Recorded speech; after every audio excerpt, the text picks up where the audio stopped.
Ini adalah kota Arle, benteng terakhir umat manusia. Tapi sekarang, semuanya hancur lebur menjadi lautan api. Tapi di depan monster yang bisa menggunakan sihir, tubuh manusia tidak ada apa-apanya. Ini sama sekali bukan perang. Serangan itu begitu cepat hingga tak terlihat mata. Dalam sekejap darah memercik, pemenang sudah ditentukan. Colin mendarat dengan mantap, matanya hanya menyisakan tatapan dingin yang tak tergoyahkan.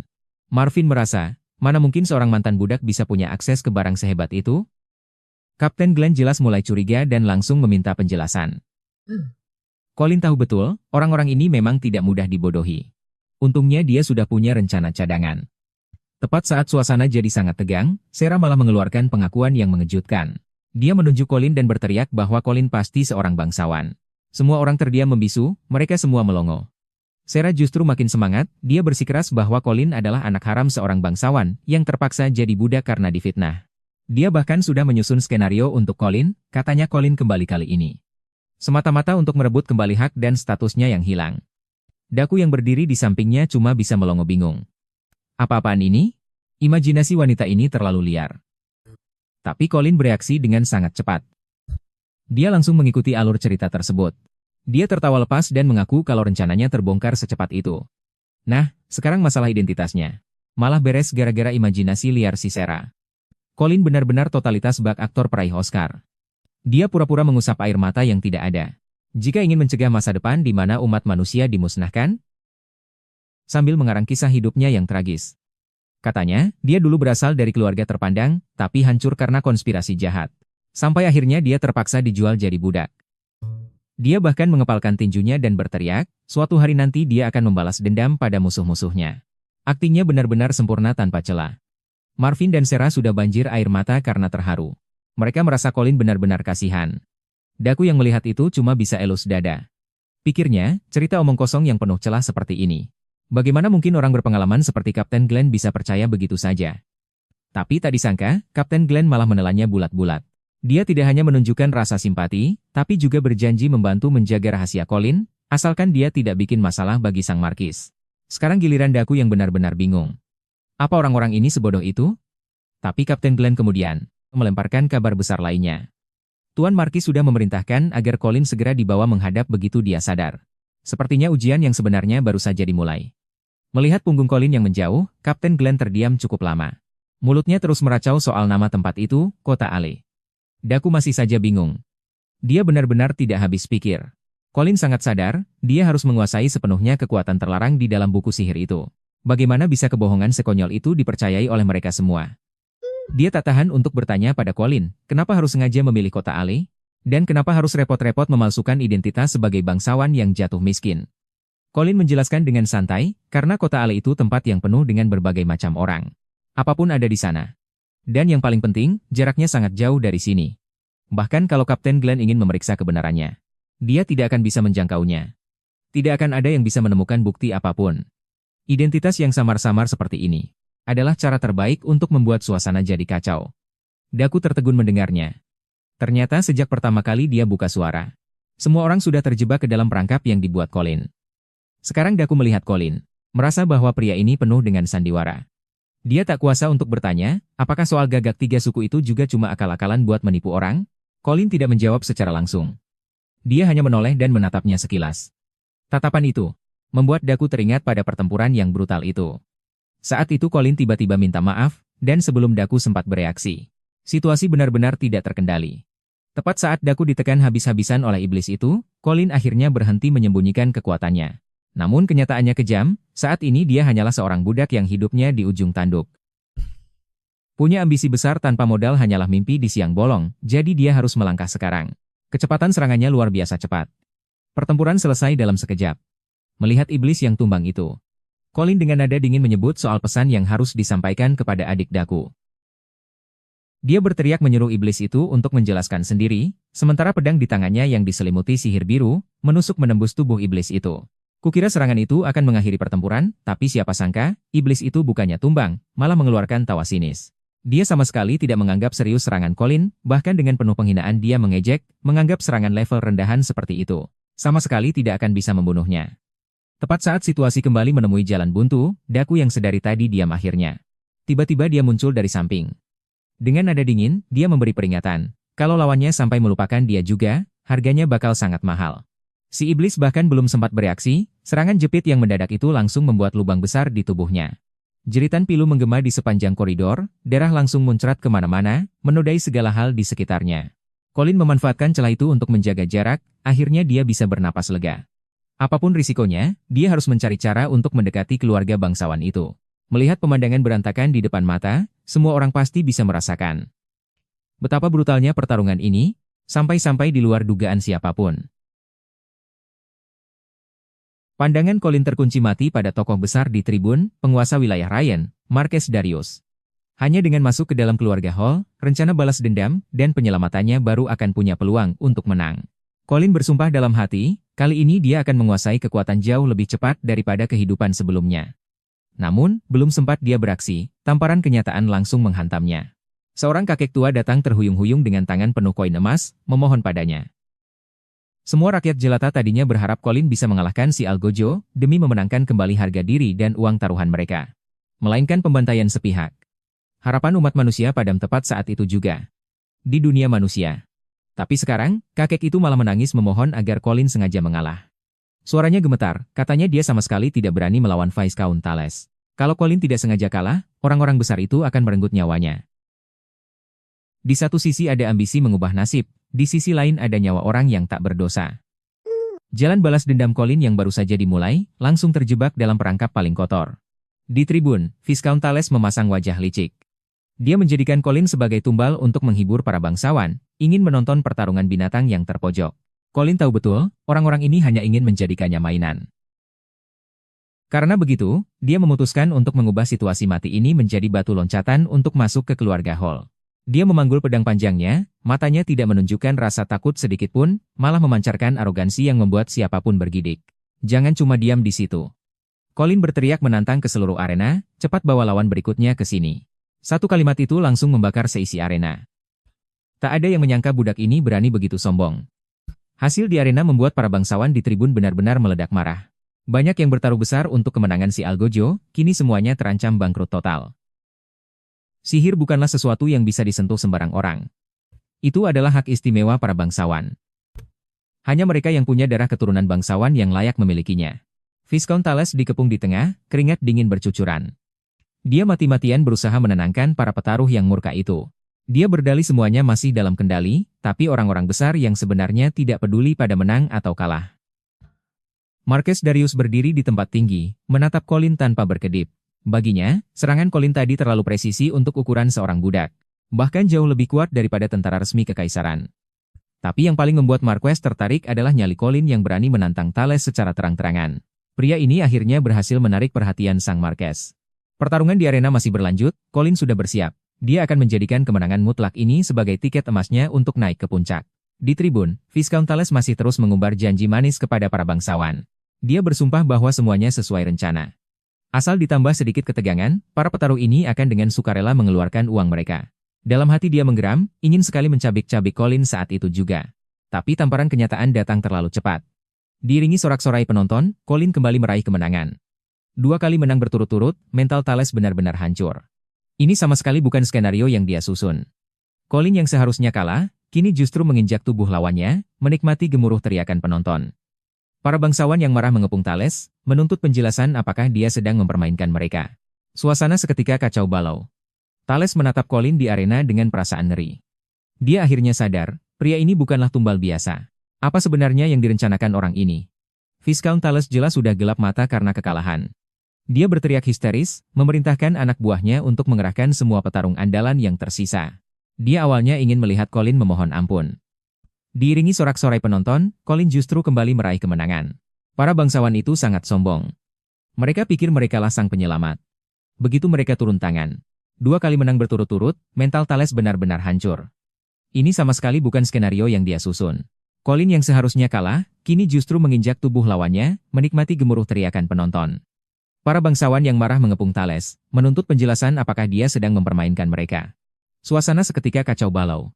Thales menatap Colin di arena dengan perasaan ngeri. Dia akhirnya sadar, pria ini bukanlah tumbal biasa. Apa sebenarnya yang direncanakan orang ini? Viscount Thales jelas sudah gelap mata, karena kekalahan, dia berteriak histeris. memerintahkan anak buahnya untuk mengerahkan semua petarung andalan yang tersisa. Dia awalnya ingin melihat Colin memohon ampun, tapi akhirnya dia malah terpojok sendiri. Terpaksa pakai strategi keroyokan demi menyelamatkan muka.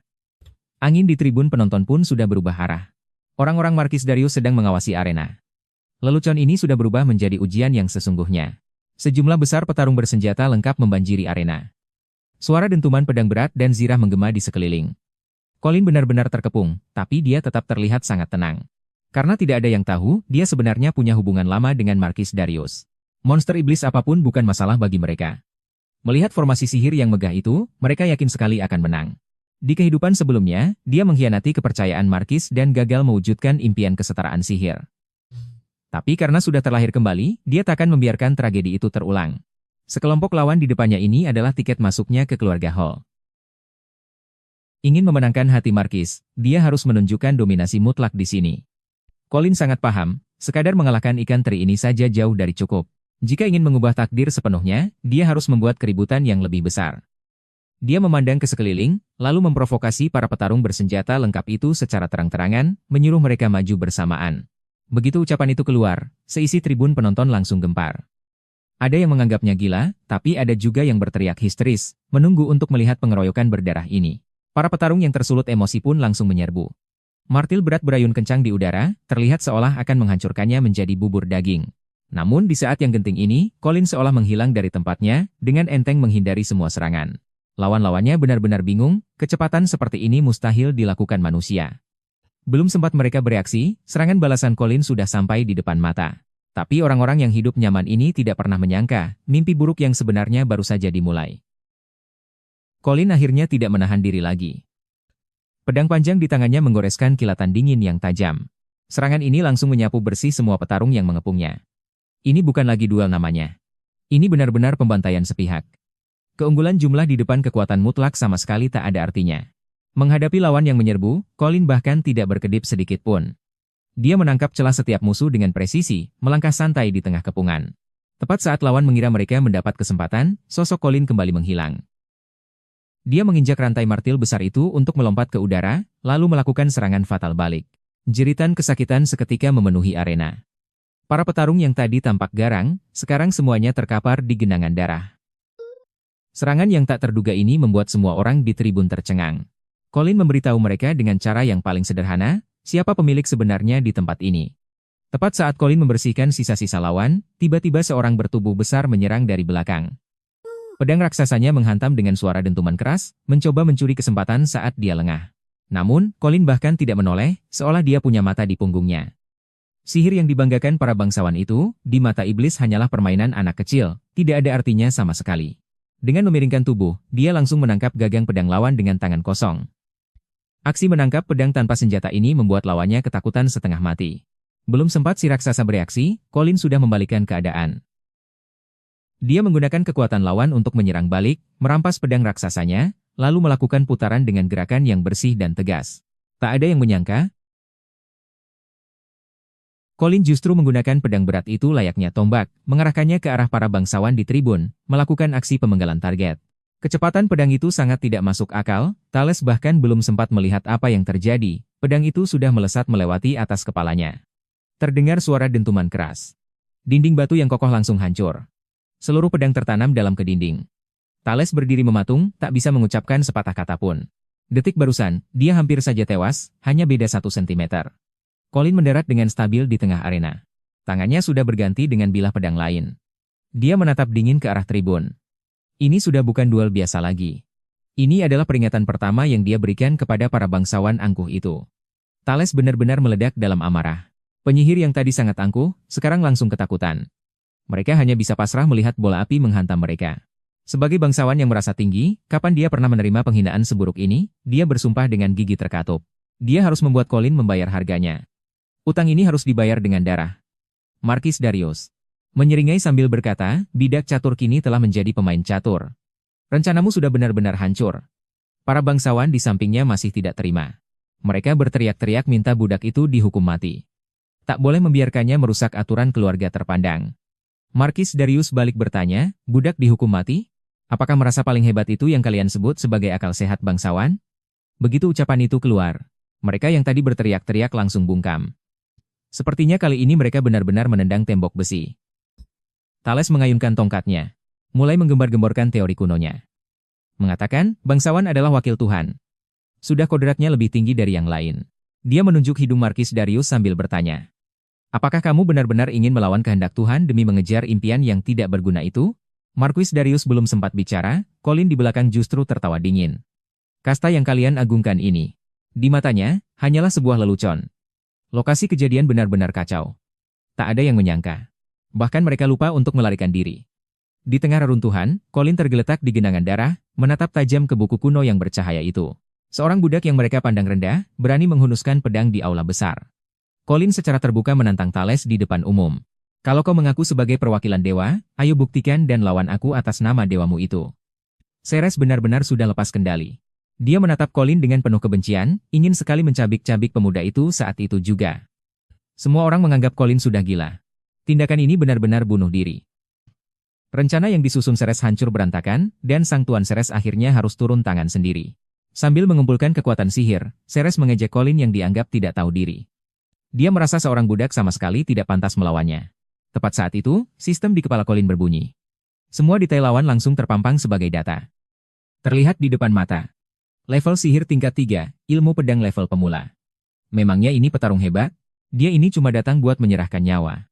Ceres merasa sudah menang di atas angin, dia berteriak ingin segera menghabisi Colin. Tapi dia tidak tahu, kartu asnya sudah terbaca habis. Ceres mengeluarkan jurus mautnya, bila angin. Para bangsawan di sekitar mulai tertawa sinis. Mereka bahkan mulai bertaruh, bakal jadi berapa keping tubuh Colin nanti. Ceres terus mengamuk dan berteriak. Dia berpikir, andai saja dia mendapatkan buku itu lebih awal, apakah akhirnya akan berbeda? Sayangnya, semuanya sudah terlambat. Dia ingin menunjukkan pada semua orang jurang pemisah yang tidak mungkin dilompati antara budak dan bangsawan. Angin kencang menyapu seluruh arena. Saat semua orang mengira Colin pasti mati, dia justru berdiri tenang bak gunung di tengah badai. Meskipun pakaian atasnya robek-robek, kulitnya bahkan tidak tergores sedikit pun. Sihir yang digadang-gadang hebat ini, di mata Colin, rasanya cuma seperti digaruk-garuk saja. Bilah tajam yang dibanggakan Ceres terasa seperti angin sepoi-sepoi bagi Colin. Dia bahkan tidak menghindar. Sebaliknya, dia berdiri santai di pusat badai. Ternyata, Colin punya ketahanan sihir alami. Ceres langsung melongo kebingungan. Serangan level segini bagi Colin cuma geli-geli saja, bahkan tidak ada apa-apanya dibanding serangan asal-asalan dari iblis. Ceres langsung mematung di tempat. Dia tidak habis pikir, kenapa jurus pamungkas yang dia simpan rapat-rapat, bahkan tidak mampu melukai sehelai rambut pun lawannya. Semua bangsawan di arena membatu. Ejekan tadi lenyap tak berbekas, digantikan oleh ekspresi tidak percaya yang luar biasa. Colin mengayunkan tangannya dengan santai, langsung menghancurkan sisa sihir di sekitarnya. Sekarang, giliran Ceres yang kena sial. Jeritan dan ledakan terdengar di mana-mana. Tembok kota runtuh. Garis pertahanan sudah benar-benar tidak berguna lagi. Raja Iblis itu sangat arogan. Dia terus menghitung-hitung, apakah akan memotong Colin menjadi bagian kecil, atau langsung membakarnya sampai jadi arang. Mental Ceres benar-benar hancur. Dia berteriak kalau ini tidak mungkin, sambil menyerang membabi buta. Tapi Colin tidak memberi celah sedikit pun. Dalam sekejap mata, dia sudah mendekat dan ujung pedang yang sedingin es sudah menempel di tenggorokan Ceres. Ceres yang tadi angkuh minta ampun, sekarang cuma bisa terkapar di tanah memohon belas kasihan. Duel ini sudah berakhir. Tapi saat Colin hendak mengakhiri pertarungan, tiba-tiba cahaya ungu aneh menyala di bawah kakinya. Sistem kembali berbunyi, mendeteksi reaksi sihir yang sangat kuat. Melihat situasinya, masalah yang sesungguhnya baru saja dimulai. Sepertinya, akan ada kekacauan besar di arena duel ini. Tidak ada yang menyangka kalau di bawah arena duel ternyata disembunyikan jebakan licik. Tangan-tangan ungu yang mengerikan muncul dari dalam tanah, melilit tubuh Colin dengan erat sampai dia tidak bisa bergerak. Tangan-tangan itu tidak hanya mengunci pergerakannya, tapi juga mencekik lehernya sampai dia tidak punya kesempatan untuk melawan. Saat itulah, sekelompok pasukan Satria Suci yang bersenjata lengkap menyerbu masuk ke arena. Komandan mereka yang dingin langsung menuduh Colin dengan tuduhan keji, katanya dia telah menghina dewa. Colin yang sudah muak mendengarnya, membalas dengan dingin, bacot sekali kau.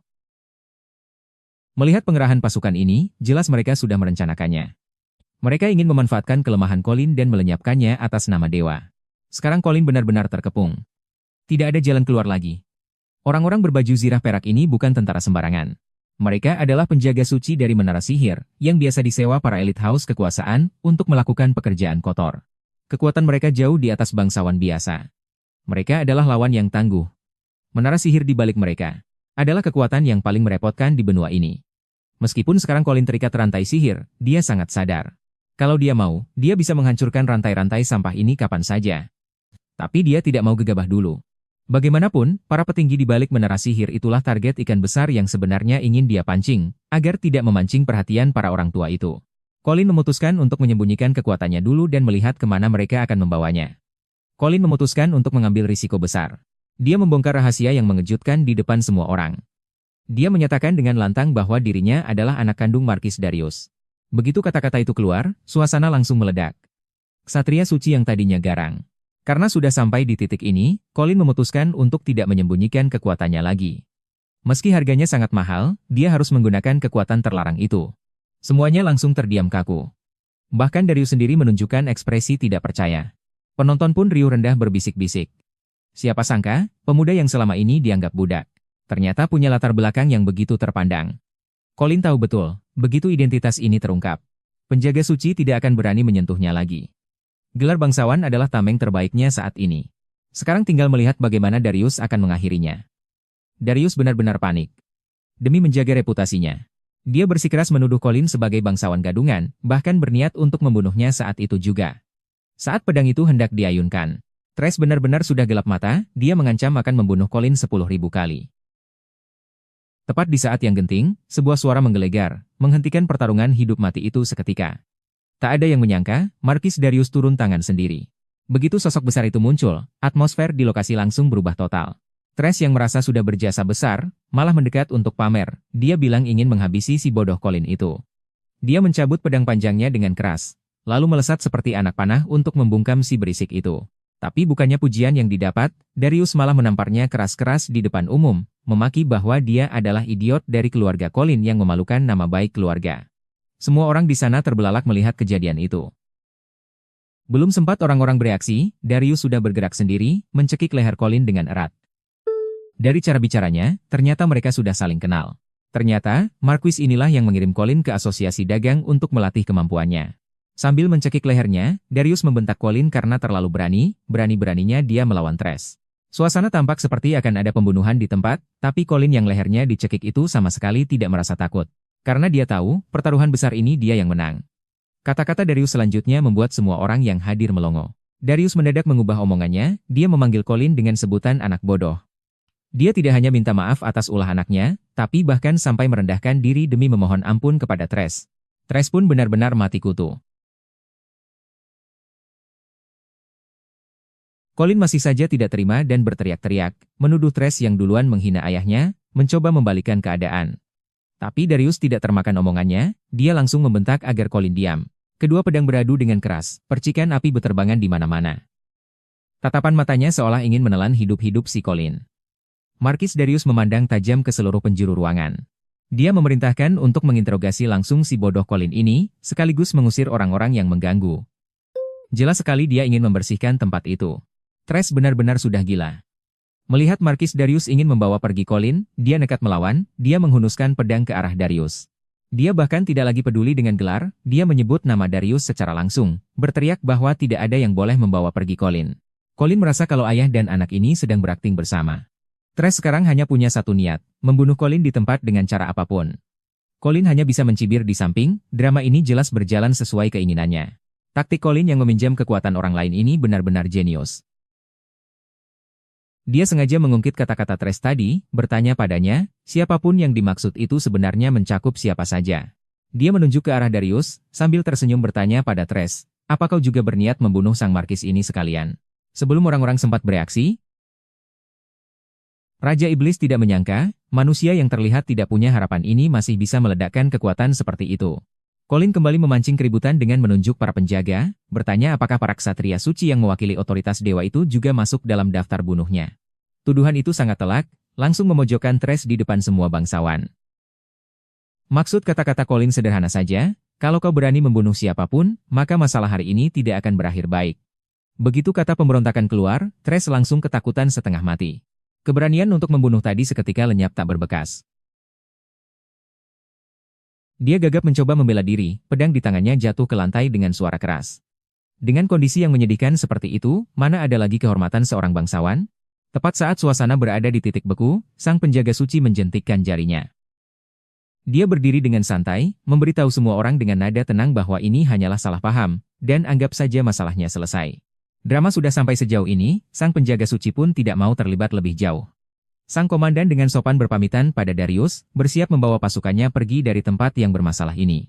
Namun, tepat saat dia berbalik, dia sengaja berhenti dan menatap Thresh dengan dingin.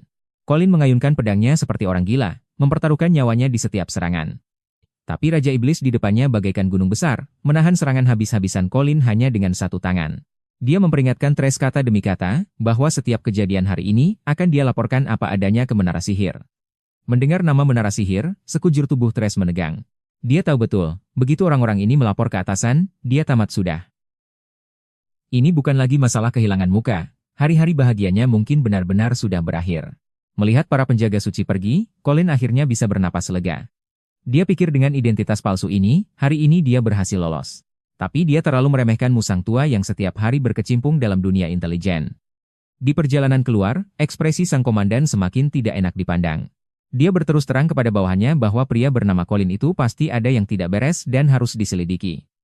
Ajudannya yang ikut merasa bingung, bukankah dia anak kandung Markis? Lagi pula Darius sudah mengakuinya di depan umum. Sang komandan mendengus dingin dengan nada yang sangat yakin. Dia menyimpulkan bahwa orang seperti Darius tidak mungkin tiba-tiba punya anak haram. Para penjaga itu merasa ada yang ganjil. Tadi Colin menahan sihir pengekang tanpa mengerutkan dahi sedikit pun. Kekuatan macam apa itu? Sangat tidak masuk akal. Kesenjangan kekuatan yang mutlak ini membuat udara seolah membeku. Para prajurit sangat bingung, kenapa Markis Darius yang terhormat harus mengambil risiko sebesar itu? Sampai harus mati-matian melindungi pria yang asal-usulnya tidak jelas ini. Sang jenderal terdiam sejenak. Dia tahu masalah di balik ini jauh lebih rumit dari yang terlihat. Ini belum saatnya untuk bertindak gegabah. Jadi, dia mengeluarkan perintah mutlak, awasi Colin 24 jam penuh. Kemanapun dia pergi, bahkan saat makan atau ke toilet, semuanya harus dilaporkan tanpa ada satupun yang terlewat. Seiring kereta yang perlahan menjauh, konflik di permukaan mungkin sudah berakhir, tapi pertarungan di balik layar baru saja dimulai. Begitu naik ke kereta, Darius tidak bisa menahan tawanya. Adegan drama pengakuan ayah dan anak tadi. Dia merasa aktingnya benar-benar luar biasa. Dia berhasil membuat para penjaga itu kebingungan. Colin yang duduk di seberang tidak ikut merayakan. Dia hanya mengucapkan terima kasih dengan sopan. Bagaimanapun, kalau bukan karena Darius yang pasang badan, dia pasti susah untuk lolos hari ini. Darius tidak membuang waktu, dia langsung memerintahkan pelayan setianya, Cornel, untuk mengurus dokumen agar status merdeka Colin segera disahkan. Sambil menatap pemandangan yang melesat cepat di luar jendela, Colin tahu betul, kebebasan hanyalah langkah awal. Raja Iblis menatapnya dengan dingin, matanya penuh penghinaan seolah melihat sampah. Colin mengertakkan gigi dan mengubah taktik serangannya. Karena sudah mendapatkan tiket masuk, rencana selanjutnya harus segera dimulai. Suasana di dalam kereta mendadak berubah. Darius berhenti tertawa dan menatap tajam ke arah Colin. Apa kau dulu pernah terjun ke medan perang? Baginya, gerakan bertarung Colin tadi sama sekali tidak terlihat seperti orang awam. Justru mirip prajurit veteran yang sudah makan asam garam. Dia bahkan curiga jangan-jangan ada sosok hebat di balik Colin. Menghadapi interogasi mematikan ini, Colin tetap tenang. Dia terdiam sejenak, lalu mulai menceritakan asal-usulnya. Dia mengaku lahir di desa terpencil. Orang tuanya sudah meninggal sejak dia kecil, dan akhirnya dia dijual oleh penduduk desa ke serikat budak. Cerita ini terdengar sangat masuk akal, melemparkan semua kecurigaan ke masa lalu yang kelam itu. Tapi entah Darius percaya atau tidak, itu urusan lain. Colin melanjutkan, katanya dulu ada seorang bangsawan yang menampungnya, memberinya tempat tinggal, dan mengajarinya sihir serta bela diri secara langsung. Di hati Colin, pria itu sudah seperti ayah kandungnya sendiri, yang memberinya kesempatan hidup kedua, sekaligus memberinya impian yang terasa mustahil. Pedang panjangnya mengarah tepat ke dada lawan. Jika serangan ini kena, mungkin masih ada peluang untuk membalikkan keadaan. Sayangnya, pemimpin itu gagal mencapai tujuannya dan pergi dengan penyesalan, hanya meninggalkan satu keinginan yang belum tuntas. Colin menundukkan kepalanya, nadanya menjadi sangat tenang. Dia bilang alasannya nekat hari ini adalah demi memenuhi keinginan terakhir pria itu. Kata-kata itu sulit dibedakan antara bohong atau jujur, tapi tatapan tajam Colin membuat suasana di dalam kereta mendadak terasa berat. Bahkan jika harus mati pun akan kulakukan, ucapan Colin itu terus terngiang-ngiang di benak Darius. Si rubah tua ini mulai menilai kembali pemuda di depannya. Dia menyadari Thresh kalah bukan cuma karena Colin jago sihir, tapi karena semangat juang yang tidak akan pernah padam meski di ambang kematian. Tekad nekat seperti ini sama sekali tidak bisa ditemukan pada bangsawan-bangsawan yang hidup manja. Darius menatap Colin, dan sebuah ide nekat muncul di kepalanya. Jika orangnya memang pemuda ini, mungkin dia benar-benar bisa membantunya mewujudkan impian gila yang sudah ia rencanakan sejak lama. Darius benar-benar tertarik sekarang, dia tahu dia baru saja mendapatkan harta karun. Colin terdiam di tengah reruntuhan. Kondisinya sudah mencapai batas. Pertarungan ini sama sekali tidak bisa dimenangkan. Sayangnya, Raja Iblis hanya mundur sedikit dan langsung menepis serangan mematikan itu. Panggilan dari Cornell sang pelayan membuyarkan lamunan di dalam kereta. Setelah melalui banyak hal, akhirnya mereka sampai juga. Saat roda kereta berhenti perlahan, sebuah kastel megah terlihat di depan mata. Inilah markas besar Darius, pusat dari segala intrik dan kekuasaan. Darius turun lebih dulu, lalu menoleh ke arah Colin, ikut aku. Mulai sekarang kau sudah bebas, tapi bukan berarti kau bisa hidup tenang. Di dunia di mana yang kuat memangsa yang lemah, hanya mereka yang kuat yang pantas bertahan hidup. Dia bilang bantuannya sampai di sini saja, perjalanan ke depan sepenuhnya bergantung pada kemampuan Colin sendiri. Si rubah tua ini memang mulutnya bilang berharap banyak, tapi sebenarnya itu adalah ultimatum buat Colin. Dia bahkan memanggil nama lengkap Colin di depan umum. Itu bukan sekadar pengakuan, tapi seolah-olah mengikat Colin secara permanen di atas kereta perangnya. Melihat punggung Darius, Colin memasang ekspresi yang penuh arti. Baginya, babak pertama dari drama besar ini akhirnya selesai dengan mulus. Bahkan baju zirahnya pun tidak tergores. Raja Iblis tertawa terbahak-bahak, mengejek teknik pedang Colin yang terlalu kekanak-kanakan. Di matanya, manusia yang tidak mendapat restu dari Dewa Iblis selamanya hanyalah semut yang bisa diinjak kapan saja. Di mata keluarga-keluarga yang merasa dirinya mulia, kemurnian garis keturunan adalah harga mati, terutama bagi keluarga Hall. Demi menjaga warisan sihir mereka, pernikahan haruslah setara. Namun, Darius adalah pengecualian, ibunya hanyalah seorang pelayan rendahan. Tak ada yang menyangka. Anak haram yang dulu selalu dipandang sebelah mata ini, justru berhasil merangkak naik hingga mencapai posisi markis berkat tekad yang keras. Darius menjadi tuan tanah legendaris yang dikenal semua orang di negeri ini.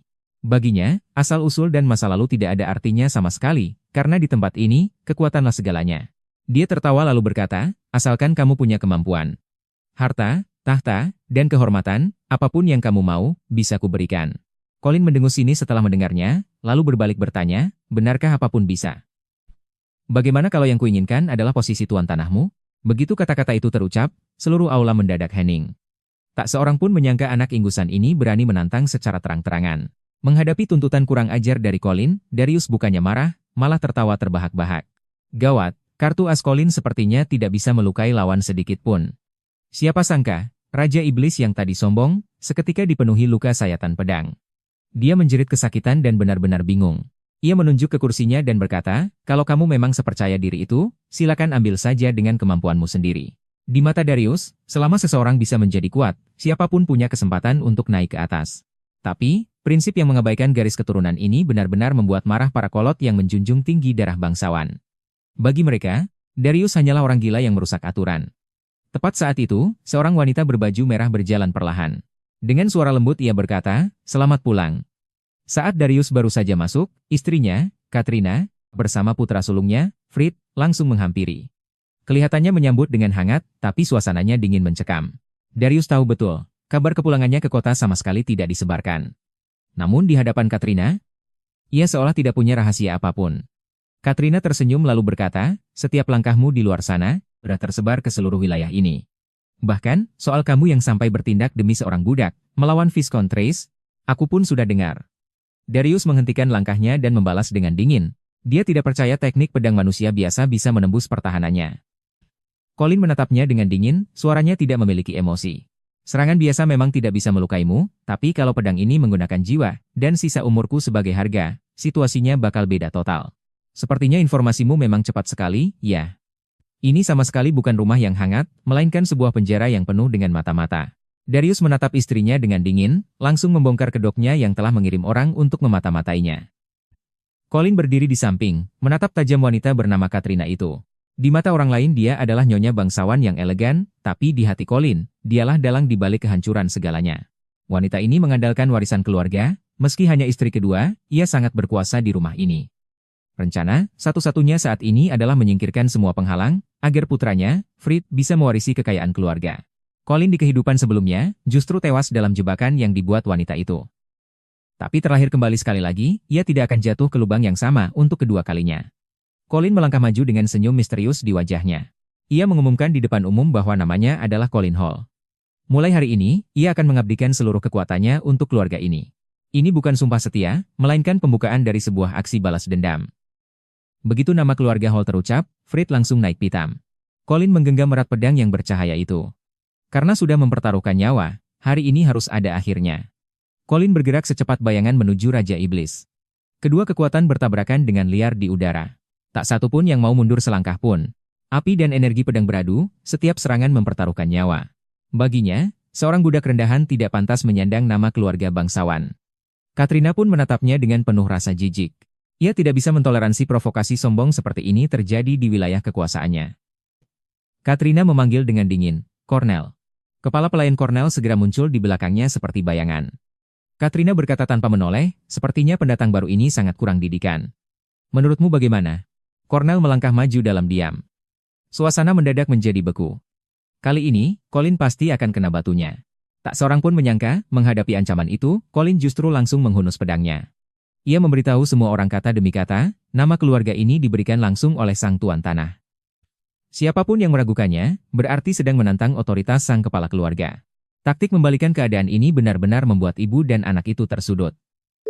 Keduanya merasa tengah mati, tapi tak bisa membantah sepatah kata pun. Colin menatap mereka, sementara di benaknya ia tengah menyusun rencana yang jauh lebih besar. Suatu hari nanti, ia akan menjadi raja yang sesungguhnya di sini, dan membuat orang-orang yang angkuh ini berlutut di bawah kakinya. Serangan Raja Iblis makin brutal, mencoba menghancurkan Colin dengan kekuatan mentah. Di tengah lautan api itu, Colin secara tajam menyadari bahwa lawan meninggalkan celah fatal saat menyerang. Sekarang saatnya, mata Colin seketika menjadi dingin, pedang di tangannya menebas dengan cahaya yang tajam. Darius yang ada di samping, bukannya marah, malah menunjukkan senyum yang penuh arti. Pertunjukan ini benar-benar makin menarik. Para pelayan di sekitar berbisik-bisik, menganggap Colin sedang mengigau. Dari mana seorang budak punya nyali bicara seperti itu? Katrina mendengus dingin, matanya penuh dengan penghinaan. Baginya, Colin hanyalah mainan rendahan yang tidak layak diperhitungkan. Tapi penghinaan itu dengan cepat berubah menjadi amarah yang meledak-ledak. Ia tiba-tiba mengangkat kepalanya dan berteriak histeris, "Diam kalian!" Begitu kata itu terucap, suasana di sekitar mendadak berubah. Para pelayan yang tadinya menunduk patuh, tiba-tiba mengeluarkan senjata mereka secara serempak. Mereka bukan pelayan biasa, melainkan sekelompok pembunuh terlatih. Katrina memberi perintah, "Tangkap dia." Aula yang tadinya sunyi mendadak menjadi kacau balau. Di saat genting itulah, Darius tiba-tiba berteriak keras dan memerintahkan semuanya untuk berhenti seketika. Tak seorang pun menyangka, ia justru mengaku di depan umum bahwa semua yang dikatakan Colin adalah kebenaran. Berhasil memotong pertahanan Raja Iblis dengan presisi. Diiringi jeritan keras, lengan kanan Raja Iblis putus ditebas pedang. Darah menyembur keluar. Pertarungan hidup mati ini akhirnya mencapai babak akhir. Bahkan ia berucap, asalkan Colin bisa menunjukkan kemampuan yang cukup, ia akan mewariskan posisi tuan tanah kepadanya. Ucapan ini sontak mengejutkan seisi ruangan. Fred yang ada di sebelah benar-benar hancur mentalnya. Itu kan posisi yang dia impikan seumur hidupnya. Menanggapi keputusan Markis Darius, Katrina di permukaan tersenyum dan bilang dia sama sekali tidak keberatan. Tapi tiba-tiba dia mengubah nada bicaranya, menyinggung ratusan pelayan yang kerja keras di rumah ini. Dia bilang aturannya sangat ketat, cuma sedikit orang yang bisa mendapatkan nama keluarga. Memangnya siapa orang luar ini, sampai bisa dengan gampangnya dipanggil Hall? Jelas sekali dia sengaja bikin masalah di depan umum. Dia menatap tajam ke arah Darius, menunjukkan kalau urusan ini tidak akan selesai semudah itu. Katrina sambil tersenyum mengusulkan, kalau semua orang tidak terima, selesaikan saja lewat sebuah ujian. Kalau Colin bisa membuktikan nilainya, semua orang harus mengakuinya. Tapi kalau gagal, dia harus angkat kaki dari sini sesuai aturan keluarga. Siapa sangka, Colin tidak mau makan mentah-mentah gertakan itu. Dia tertawa dingin dan bilang kalau tes sendirian itu tidak seru. Dia mengusulkan supaya semua orang ikut berpartisipasi. Siapa yang berhasil lolos, dia yang berhak menyandang nama Hall, jatah yang seperti itu. Suaranya tanpa emosi sedikit pun. Serangan biasa memang tidak bisa melukaimu, tapi jika pedang ini dibayar dengan jiwa dan umur, maka hasilnya akan sangat berbeda. Ini jelas sebuah provokasi, dia bahkan menunjuk ke arah Fred dan bilang, ini jauh lebih baik daripada menyerahkan harta keluarga kepada pecundang yang cuma modal lahir dari rahim yang tepat, kan? Bagi Fred, ini benar-benar penghinaan terbesar yang pernah dia alami seumur hidupnya. Seorang bangsawan terpandang, malah disuruh memperebutkan hak waris dengan sekelompok pelayan. Saat dia hampir kehilangan kendali, Katrina memegang tangannya, mengingatkannya untuk selalu menjaga keanggunan. Di matanya, Colin hanyalah monyet yang melompat-lompat tidak jelas, sama sekali tidak layak untuk diladeni dengan serius. Dia bilang ke Fright, kamu memegang kekuatan mutlak, cukup berdiri di tempat tinggi, dan tonton saja badut itu beraksi. Ibu dan anak ini jelas tidak menganggap Colin sebagai manusia. Pertarungan yang sebenarnya baru saja dimulai. Akhirnya Fright mengalah dan dengan gigi terkatup menyetujui ujian itu. Markis Darius mengetok palu, seleksi untuk semua orang akan diadakan 1 bulan lagi. Siapa yang menang, dia yang dapat nama keluarga Hall. Colin justru santai sekali, dia berencana tetap jadi pelayan rendahan dulu. Pas banget buat memanfaatkan waktu itu untuk mendalami buku sihir tersebut. Saat dia bersiap pergi, kepala pelayan Cornell tiba-tiba memanggilnya. Colin menggenggam erat pedang yang menyala itu. Katanya, dia benar-benar tahu cara mengambil hati Markis. Cornell memperingatkannya, Markis ini punya cita-cita yang terlalu tinggi, banyak bangsawan yang mengincarnya, sebulan ke depan ini pasti tidak akan tenang. Ekspresi kepala pelayan Cornell tiba-tiba berubah, dia merasa kemunculan Colin terlalu kebetulan. Tepat saat Marquis sedang pusing-pusingnya, tiba-tiba muncul orang hebat yang asal-usulnya tidak jelas.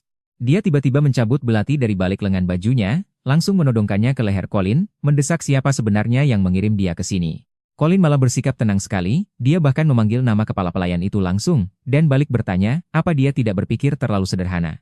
Dia mengungkap rahasia yang mengejutkan, serikat budak ternyata sudah bersekongkol, Viscount Reis diam-diam menggunakan kedok lain. Pertandingan itu hanyalah alat bagi mereka untuk mencari uang. Colin tertawa dingin sambil menepis mata pedang itu. Karena dia sudah mengacaukan bisnis orang-orang itu, mana mungkin mereka melepaskannya begitu saja. Giliran Cornell yang terdiam. Cornell menatap belati di tangannya, tapi di dalam hatinya badai sedang berkecamuk. Laporan intelijen dengan jelas menyebut kalau level Colin cuma pemula, tapi serangan tadi, jelas-jelas gerakan yang cuma bisa dilakukan oleh petarung papan atas. Karena sudah mempertaruhkan nyawa, hari ini harus ada akhirnya. Colin berubah menjadi bayangan dan melesat ke arah Raja Iblis. Di Kekaisaran, level adalah segalanya, kebanyakan orang bahkan seumur hidup tidak akan bisa menyentuh ambang batas level atas. Bahkan bangsawan yang sok hebat pun, kemampuan pedang mereka kebanyakan berantakan. Hanya pasukan suci legendaris yang punya kekuatan di level seperti ini. Cornell sekarang sudah paham semuanya, para pedagang itu sengaja memalsukan informasi agar bisa meminjam tangannya untuk menyingkirkan Colin. Colin melihat kepala pelayan itu menyimpan senjatanya, dia tahu lawan bicaranya sudah sadar. Dia bilang, kalau dia benar-benar mata-mata, buat apa dia repot-repot memperebutkan posisi tuan tanah.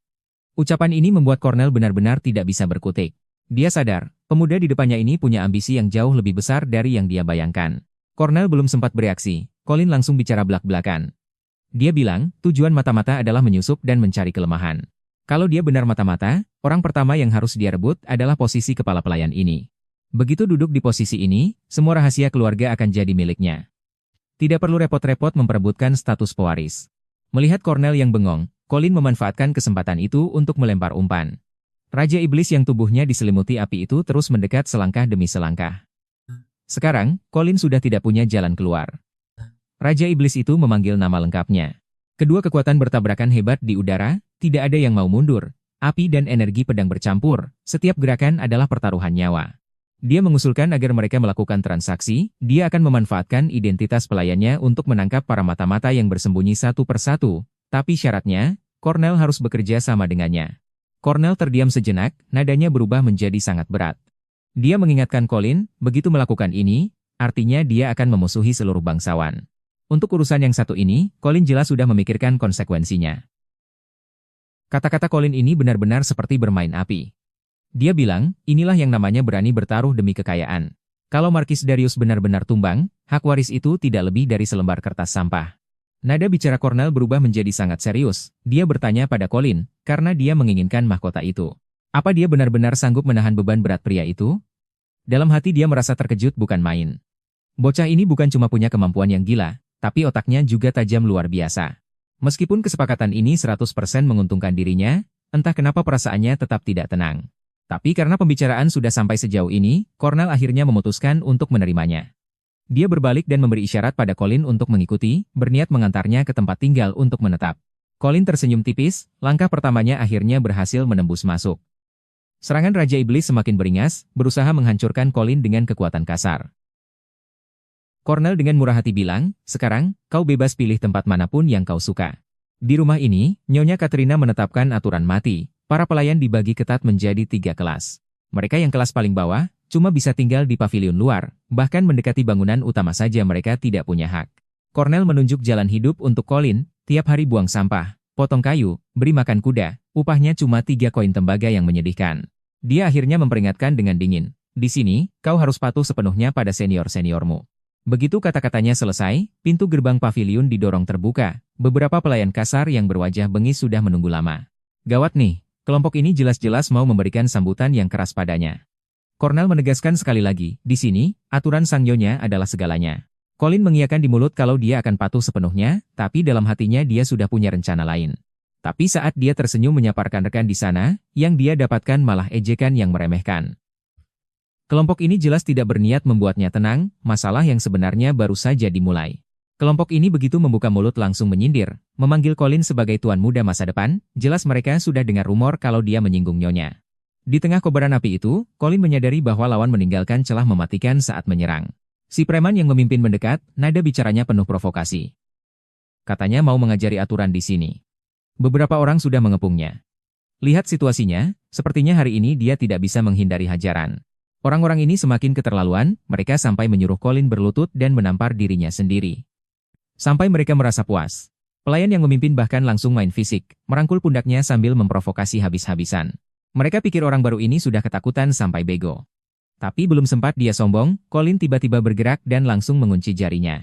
Sembari teriakan kesakitan terdengar, kelompok ini akhirnya sadar, mereka benar-benar menendang batu karang kali ini. Tidak ada yang melihat jelas bagaimana Colin bergerak. Pelayan yang tadi arogan, dalam sekejap langsung terlempar jauh. Karena orang-orang ini tidak mau dengar nasihat, Colin juga malas berpura-pura jadi orang baik lagi. Dia tersenyum mengumumkan kalau dia tidak akan menahan diri lagi, sambil menekan lawan ke tanah, dia mengembalikan kata-kata tentang kerja sama tadi. Sekarang aturan di sini harus dia yang tentukan. Hajar habis-habisan dari Colin membuat mental kelompok ini hancur total. Mereka mengambil bangku dan pecahan botol, berteriak ingin menghabisi Colin. Menghadapi pelayan-pelayan nekat ini, Colin bukannya menghindar, malah menunjukkan senyum berbahaya. Tepat saat mereka menyerbu, dia langsung mengeluarkan senjata tajamnya. Pelayan yang tadi teriak-teriak mau membunuh, melihat kilatan dingin itu, langsung menjerit ketakutan di tempat. Colin sama sekali tidak berniat memberi mereka celah. Satu gerakan, gigi si pemimpin pelayan langsung copot, dia pun terkapar di lantai tanpa gerakan.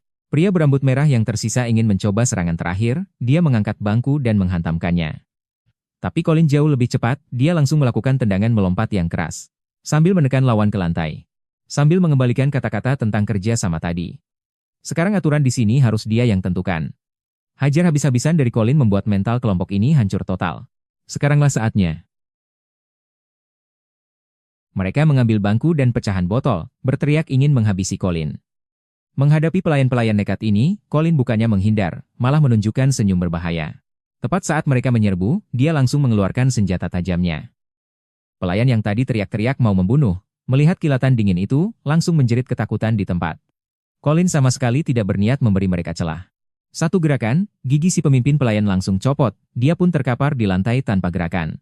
Pria berambut merah yang tersisa ingin mencoba serangan terakhir, dia mengangkat bangku dan menghantamkannya. Tapi Colin jauh lebih cepat, dia langsung melakukan tendangan melompat yang keras. Sigi terkapar di tanah dan belum sadar. Ujung pedang Colin sudah menempel kuat di lehernya. Colin bertanya dengan dingin, apa sekarang sudah puas? Sigi mana berani membantah lagi. Demi bertahan hidup, dia cuma bisa mengangguk dengan panik. Mendengar jawaban yang memuaskan ini, Colin baru menyimpan pedang panjangnya. Wajah Sigi penuh dengan darah. Tapi dia masih tidak terima. Dia memungut pecahan botol di lantai, sambil mengumpat dia berniat menyerang dari belakang. Tatapan Colin seketika menjadi dingin, pedang panjang di tangannya melesat seperti kilat, dengan tepat menembus pertahanan Raja Iblis. Bersamaan dengan jeritan, lengan kanan Raja Iblis terputus oleh pedang. Sambil meraung menyuruh lawannya mati, dia menyerang Colin sekuat tenaga. Menghadapi perlawanan sekarat semacam ini, Colin hanya menghela napas pasrah. Bahkan tidak menoleh sedikit pun. Kilatan dingin melintas. Tangan Sigi yang mencoba menyerang tadi, langsung terbang ke udara. Jeritan kesakitan bergema di seluruh paviliun. Colin bahkan tidak mengedipkan mata. Dia cuma menyarungkan pedang dengan tenang. Gerakannya bersih dan cepat. Dia menatap Sigi yang sedang merintih dengan dingin. Bertanya padanya kalau sudah sampai titik ini, apa sekarang akhirnya dia sudah puas? Jangankan melawan balik. Untuk berdiri saja, Sigi sudah tidak punya tenaga. Meskipun sementara sudah mendapat kepercayaan Cornell. Tapi dalam hati Colin tahu betul. Tempat ini ke depannya hanya akan makin kacau. Demi bisa bertahan hidup di sini, dia harus menguasai kekuatan yang lebih besar. Buku sihir terbuka, situasi saat ini memang sangat pelik. Sejak Nyonya Markise menikah ke sini, Dia mengganti semua orang di rumah dengan orang-orangnya sendiri. Hubungannya dengan Sang Markis pun memang sudah tidak cocok. Sekarang hubungannya bahkan makin dingin membeku. Di saat situasi yang sangat panas ini, Cornell dipilih jadi kepala pelayan. Semuanya untuk mengawasi wanita itu. Darah menyembur keluar. Pertarungan hidup mati ini akhirnya mulai berpihak padanya. Sepertinya setiap langkah selanjutnya ibarat berjalan di atas mata pisau. Kekuasaan yang dipegang Cornell luar biasa besar. Siapapun yang ingin menjadi pewaris keluarga ini harus tunduk padanya. Tapi dalam ingatan kehidupan sebelumnya, nasib Cornell sangatlah tragis. Begitu dia tumbang, Marchioness tidak akan punya lawan lagi. Dia memanfaatkan kesempatan itu untuk menaikkan posisi putranya dan menguasai seluruh keluarga. Jika saja Cornell bisa bertahan hidup, situasinya pasti tidak akan jadi seperti itu. Colin menghela napas panjang. Resistensi sihirnya saat ini masih terlalu rendah, benar-benar tidak bisa diandalkan. Dia harus menemukan teknik di dalam buku itu yang bisa menyerang sekaligus bertahan. Kalau tidak, dia tidak akan sanggup menghadapi masalah yang datang berikutnya. Tepat saat tangannya menyentuh buku itu, informasi yang tak terhitung jumlahnya menghantam otaknya secara paksa. Colin bahkan tidak sempat bereaksi, kekuatan ini terlalu mendominasi. Sekarang dia bahkan tidak bisa menggerakkan satu jari pun, seluruh tubuhnya terasa panas seperti terbakar api. Saat dia hampir menyerah, sebuah suara tiba-tiba meledak di telinganya, Colin Hall. Tak lama kemudian, bayangan armor raksasa muncul begitu saja dari udara kosong. Raja Iblis menyeringai sinis, satu tangannya mencengkeram pedang Colin dengan sangat kuat. Tekanan yang dirasakan membuatnya sulit bernapas. Suara itu terus mengulangi perintah untuk menghancurkan, untuk memusnahkan. Ternyata belajar sihir saja sudah sesulit ini. Colin merasa dirinya sudah mencapai batas. Kilasan masa lalu tiba-tiba melintas di otaknya. Saat itu seseorang memberitahunya, cukup pejamkan mata dan rasakan kekuatannya. Tapi kenyataan mana semudah itu? Para bangsawan berlatih sihir semudah mereka bernapas. Inikah perbedaan karena nasib kelahiran? Dia tidak percaya akan hal itu. Rasa sakit karena tubuhnya seolah akan meledak oleh kekuatan tersebut justru memicu semangat juangnya. Jika garis keturunan menentukan titik awal, maka dia akan mempertaruhkan nyawanya untuk mencapai titik akhir. Dia harus mendapatkan kekuatan ini, apapun taruhannya. Kali ini, Colin tidak akan menoleh ke belakang. Dia akan merebut kembali semua miliknya dengan tangannya sendiri. Bersamaan dengan raungan keras, kekuatan yang tertahan sekian lama akhirnya meledak. Seluruh ruangan bergetar hebat, efeknya benar-benar besar. Bahkan para pesuruh yang sedang bekerja di kejauhan menghentikan tangan mereka, menatap ke arah sini dengan bingung. Colin berjalan keluar dengan santai, menatap beberapa senior yang memandangnya dengan tatapan memusuhi. Bukannya menghindar, dia justru menghampiri mereka untuk menyapa. Dia menyindir, mengira semalam dirinya akan ditusuk oleh seseorang di tengah kekacauan. Dia mengejek teknik terlarang itu, katanya kalau cuma buat serangan kejutan, mungkin ada gunanya sedikit. Tapi bahkan jika mereka benar-benar menyerang sekarang, mereka sama sekali tidak akan bisa melukainya. Panel sistem menunjukkan dengan sangat jelas, ilmu pedangnya sudah mencapai level Grandmaster. Ini adalah ambang batas yang bahkan tidak bisa dicapai oleh orang biasa seumur hidup mereka. Melihat sekumpulan orang itu tertegun di tempat, Colin tahu rencananya telah berhasil total. Moodnya sedang bagus sekali, dia berencana pergi mengisi perut dulu. Namun belum sempat melangkah 2 kali, dari depan terdengar teriakan orang-orang yang sedang diusir dengan kasar. Komplotan penjaga ini sudah biasa bertindak sewenang-wenang di jalanan. Kemanapun mereka pergi, rakyat jelata harus menunduk, takut kalau tidak sengaja membuat mereka marah dan kehilangan nyawa. Pemimpinnya, si mata satu itu, tatapannya penuh dengan niat membunuh. Siapapun yang tidak disukainya, akan dia cari masalah. Jack sedang berjalan sambil memeluk tong kayu besar, belum sempat bereaksi, dia sudah diincar oleh kelompok ini. Penjaga itu memaki Jack karena dianggap tidak punya mata dan menghalangi jalan. Sebelum Jack sempat memberikan penjelasan, lawan langsung main hakim sendiri tanpa basa-basi. Pukulan itu cukup keras, Jack sampai terpelanting bersama tongnya ke tanah. Jelas sekali kelompok ini berniat menjadikannya contoh untuk menakut-nakuti orang lain. Kali ini dia benar-benar sial, air yang tumpah mengotori sepatu sang ajudan. Penjaga di sampingnya langsung naik pitam, seolah ingin menghabisi Jack saat itu juga. Sayangnya, Colin satu langkah lebih lambat. Tepat saat dia terpaku, pedang di tangannya hancur berkeping-keping. Tapi tak disangka, si mata satu itu justru melambaikan tangannya. Dia berpura-pura menjadi sosok yang baik hati. Jack yang terkapar di tanah memohon ampun dengan putus asa, dahinya hampir berdarah karena terus bersujud. Si mata satu bahkan berjongkok secara pribadi, dengan ramah membantunya berdiri. Dia berkata, karena tadi tidak sengaja, itu memang bukan salah Jack. Jack mengira nyawanya selamat, baru saja hendak meminta maaf, tiba-tiba lawan berubah sikap dan memamerkan senyum yang membuat bulu kuduk merinding.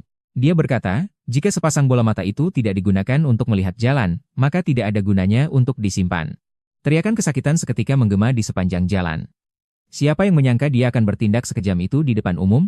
Orang-orang di pinggir jalan ketakutan dan tidak berani mengangkat kepala, hanya bisa berbisik pelan, betapa malangnya pemuda itu. Namun sebelum orang-orang sempat sadar, bentakan para penjaga terdengar lagi. Kelompok ini semakin menjadi-jadi, menunjuk ke arah penonton sambil berteriak-teriak, memerintahkan semua orang untuk berlutut di jalan itu. Mereka adalah hukum di sini, tidak ada yang berani membantah sepatah kata pun. Siapa sangka, Colin saat ini malah masih memikirkan soal makan siang, sama sekali tidak memedulikan para penjaga di sekitarnya. Diiringi suara retakan yang nyaring, harapan terakhir Colin hancur total. Niat membunuh di mata Raja Iblis meledak, menandakan pertarungan ini sudah berakhir. Tepat saat itu, Siji yang tangannya sempat dipotong oleh Colin muncul.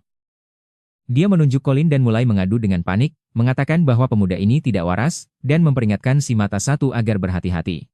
Si mata satu mencibir setelah mendengar itu, lalu langsung mengincar Colin. Semua orang di sekitar sudah berlutut karena takut, hanya Colin yang masih berdiri dengan tegak. Dia menatap kelompok itu dan bertanya dengan nada datar, apakah kalian juga ingin tangannya dipotong? Kalimat itu benar-benar memicu amarah si mata satu. Dia menjilat darah di tangannya lalu mengancam, dia tidak akan semudah itu diajak bicara. Karena dia sudah memotong tangan orang lain, maka dia harus memotong lengannya sendiri sebagai bentuk permintaan maaf. Dikerumuni oleh segerombolan orang, Colin perlahan mencabut pedang panjangnya. Karena kalian ingin bermain-main, biar kutunjukkan jalan keluarnya. Kalian mau pilih kehilangan lengan, atau kehilangan nyawa? Si mata satu sama sekali tidak berniat turun tangan sendiri. Dia menyeringai sinis sambil mundur selangkah, berniat melimpahkan masalah ini pada orang lain. Sepertinya lawan yang sesungguhnya baru saja muncul. Pria ini bukan orang sembarangan. Dia adalah juara yang berhasil selamat dari arena budak. Seperti vonis mati yang dijatuhkan. Pedang api di tangannya sudah tidak sabar untuk beraksi. Dia bilang, Colin adalah prajurit yang cukup tangguh. Mati kau. Raja Iblis meraung. Kekuatan dahsyat meledak seketika, menelan tubuh Colin sepenuhnya dalam kobaran api. Siapa sangka, bisa bertemu teman lama di tempat seperti ini. Kenangan saat berjuang bersama dulu, rasanya seolah baru terjadi kemarin. Tapi sekarang, posisi mereka benar-benar sudah berubah. Colin menggenggam pedang erat-erat, bertanya apa dia benar-benar ingin membela orang lain. Daku sama sekali tidak menganggap Colin sebagai ancaman. Di sini aturannya simpel, junior harus patuh pada senior. Siapapun yang berani melanggar aturan, jangan harap bisa hidup tenang. Colin bertanya dengan dingin, apa karena dijadikan alat oleh orang lain, aku bahkan tidak boleh mengeluh sepatah kata pun. Daku berdiri di samping sambil terdiam. Dia tahu situasi di depannya sudah benar-benar lepas kendali. Colin menyunggingkan senyum tipis. Kalau aturan di sini tidak masuk akal, buat apa lagi ditaati? Tak ada satupun orang yang bisa melihat bagaimana dia melayangkan serangan. Saat si mata satu sadar, bila pedang yang dingin sudah menempel tepat di lehernya. Colin mengumumkan di depan umum, aturan busuk macam ini, dia sendiri yang akan menghancurkannya berkeping-keping. Para penjaga di sekitar terpaku tidak percaya. Bahkan Daku pun tidak sempat bereaksi. Saat dia tersadar, pedang di tangannya ternyata sudah hilang. Kali ini benar-benar tamat. Di hadapan kekuatan mutlak, Colin seolah tak punya jalan keluar. Si mata satu yang lehernya terancam pedang masih saja berani sombong.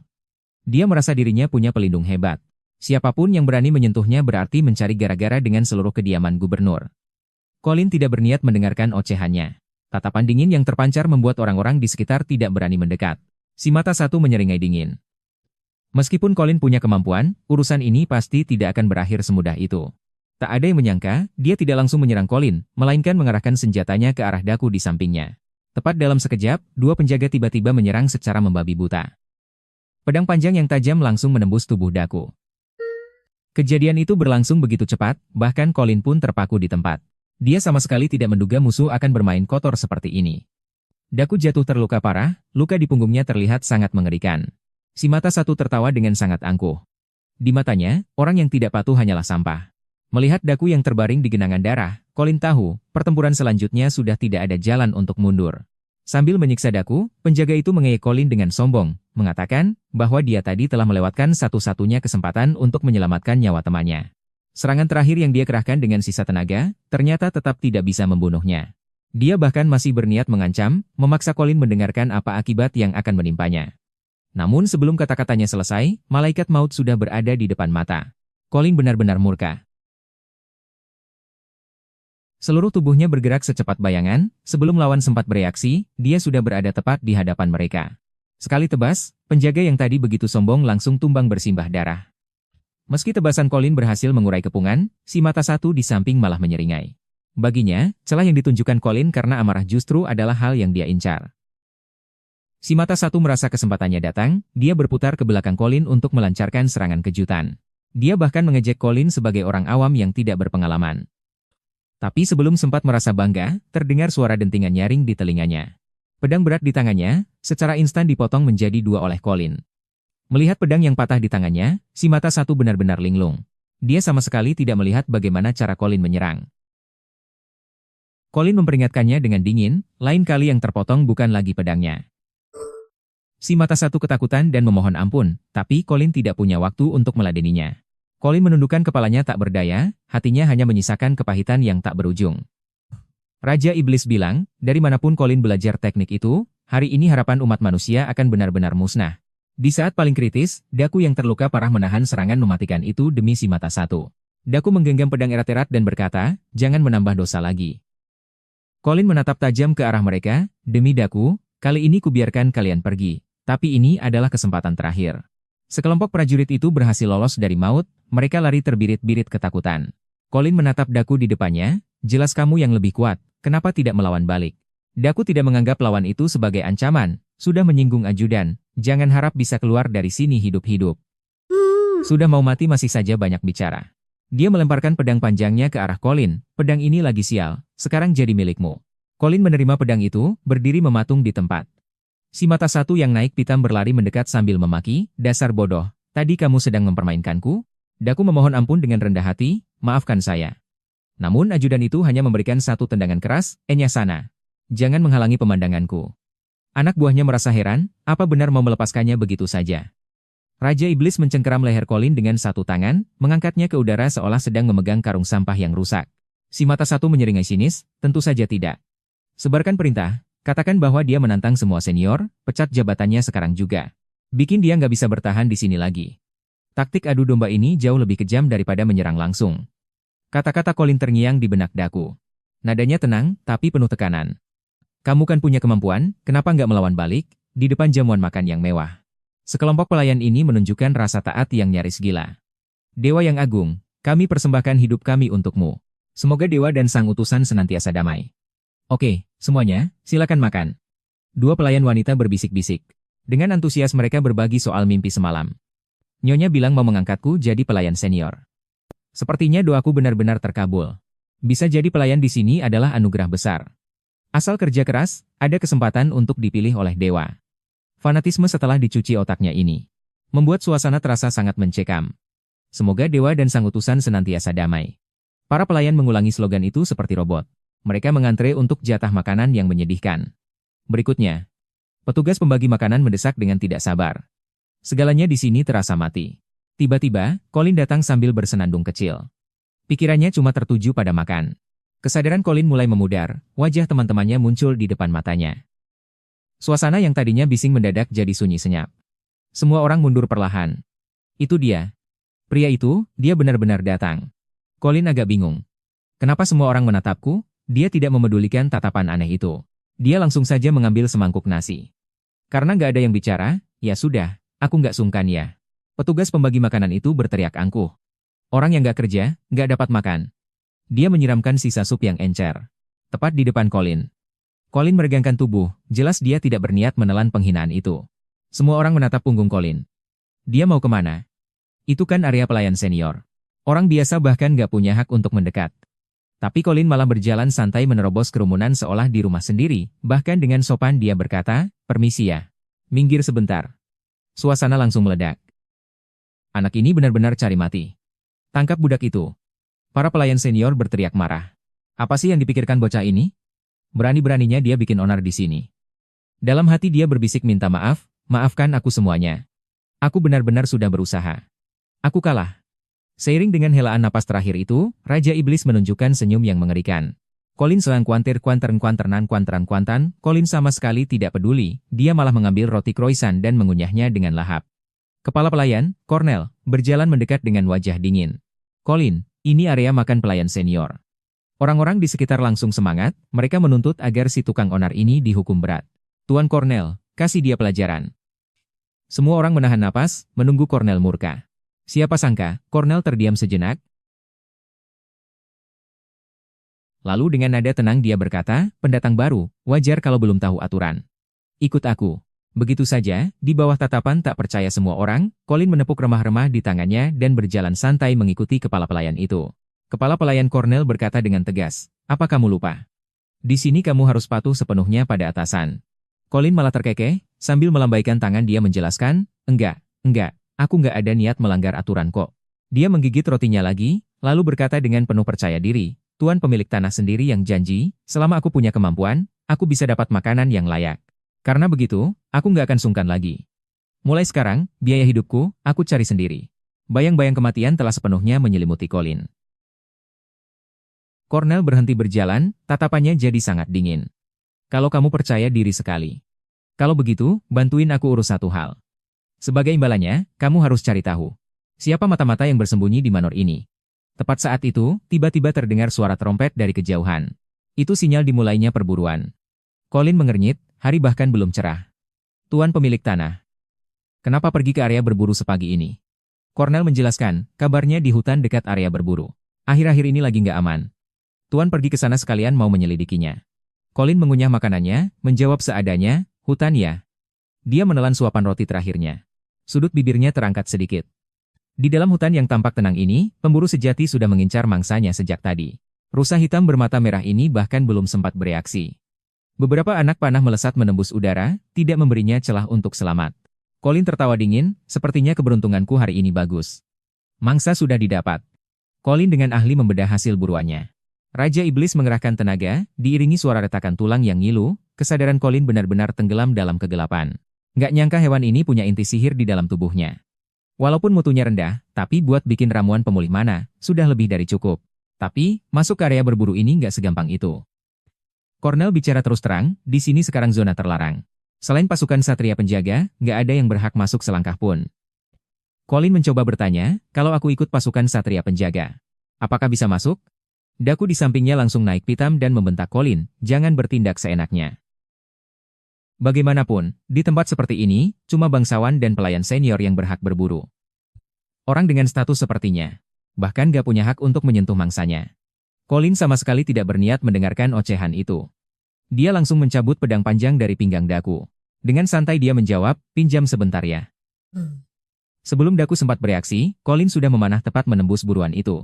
Sambil tersenyum, dia menyimpan pedangnya. Nah, sekarang buruan ini jadi milikmu.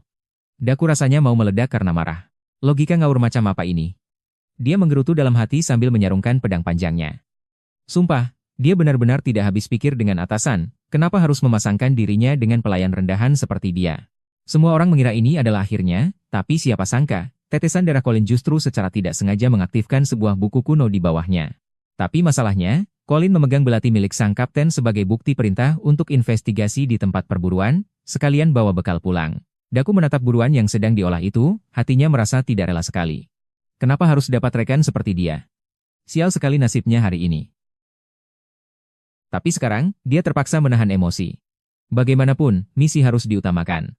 Sisanya, ya pasrah sajalah. Daku awalnya sangat bersemangat, ingin menunjukkan kemampuan agar segera diangkat menjadi pelayan tetap. Tapi saat menoleh, dia langsung mematung. Colin ternyata sudah membuat api unggun di sampingnya dan sedang memanggang daging dengan nikmatnya. Daku berteriak marah. Itu kan jatah milik umum yang harus disetor. Beraninya kau makan seenaknya? Colin tetap tenang, sambil mengunyah daging dia menjawab, lagi pula jumlahnya banyak, cuma ambil 1-2 potong juga tidak akan ada yang tahu. Belum sempat Daku menceramahinya lebih jauh, sepotong daging panggang yang harum sudah disodorkan ke depan mulutnya. Mau coba juga? Taktik Colin ini benar-benar serangan telak. Sambil tersenyum tipis, dia mengingatkan Daku, kalian kan cuma dijatah makan sekali setiap 3 hari, kan? Lagi pula senjatamu sudah hilang, pas pulang nanti pasti dihukum. Belum tentu kapan bisa makan lagi setelah ini. Meski hanya tersisa sendirian, dia tetap bertahan sampai akhir. Jadi, dia memutuskan untuk memberikan pengampunan. Biar Colin sendiri yang memilih bagaimana dia ingin mati. Teknik bertarung misterius itu meledakkan cahaya yang menyilaukan seketika, menelan segalanya. Entah berapa lama waktu berlalu. Melihat Daku yang ragu-ragu, Colin memanasi suasana lagi. Memangnya perut kosong bisa melindungi tuan? Makan saja. Aku tidak akan bilang pada siapa-siapa. Pertahanan diri Daku akhirnya runtuh total. Dia langsung menyambar daging panggang itu. Sambil melahapnya dengan rakus, dia mencari alasan tak jelas. Katanya ini demi misi, demi sang tuan. Colin menatapnya yang sedang makan dengan lahap, lalu tiba-tiba bertanya, "Kamu kan kuat, kenapa harus selalu patuh sama para kapten itu?" Daku pun berhenti mengunyah. Baginya, ini bukan soal kuat atau lemah. Bangsawan adalah wakil Tuhan. Asalkan dia cukup taat, suatu hari nanti dia pasti akan diberkati oleh Tuhan. Pemikiran yang sudah mengakar kuat itu membuat Colin tertegun. Daku bicara makin berapi-api, dia merasa bisa menjadi pelayan utama saja sudah sebuah anugerah. Dia bahkan berharap di kehidupan selanjutnya bisa naik pangkat, supaya adiknya yang jauh di sana bisa bangga padanya. Baginya, hidup jujur dan patuh adalah keberuntungan terbesar. Dia membentak Colin, "Kau pikir kau siapa mau menghancurkan semuanya?" Colin membuka matanya dengan tersentak. Dia memegang lehernya dengan bingung. Tidak ada bekas luka di sana, bahkan rasa sakit pun hilang. Jangan bercanda. Colin hanya merasa itu konyol. Kekuatan Tuhan apanya?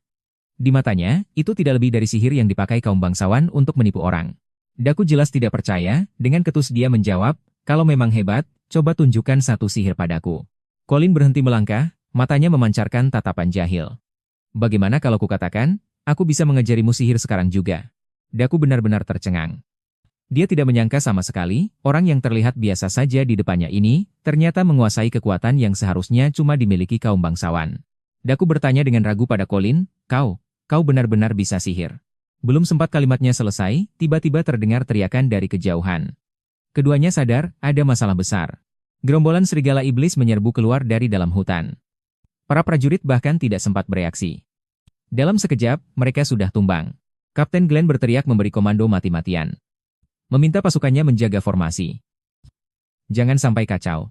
Tapi situasi sudah tidak terkendali. Teriakan ada di mana-mana. Pasukan satria elit ini sepertinya tidak akan sanggup bertahan. Aku masih hidup? Colin melihat ke sekeliling, menyadari dirinya berada di tempat yang asing.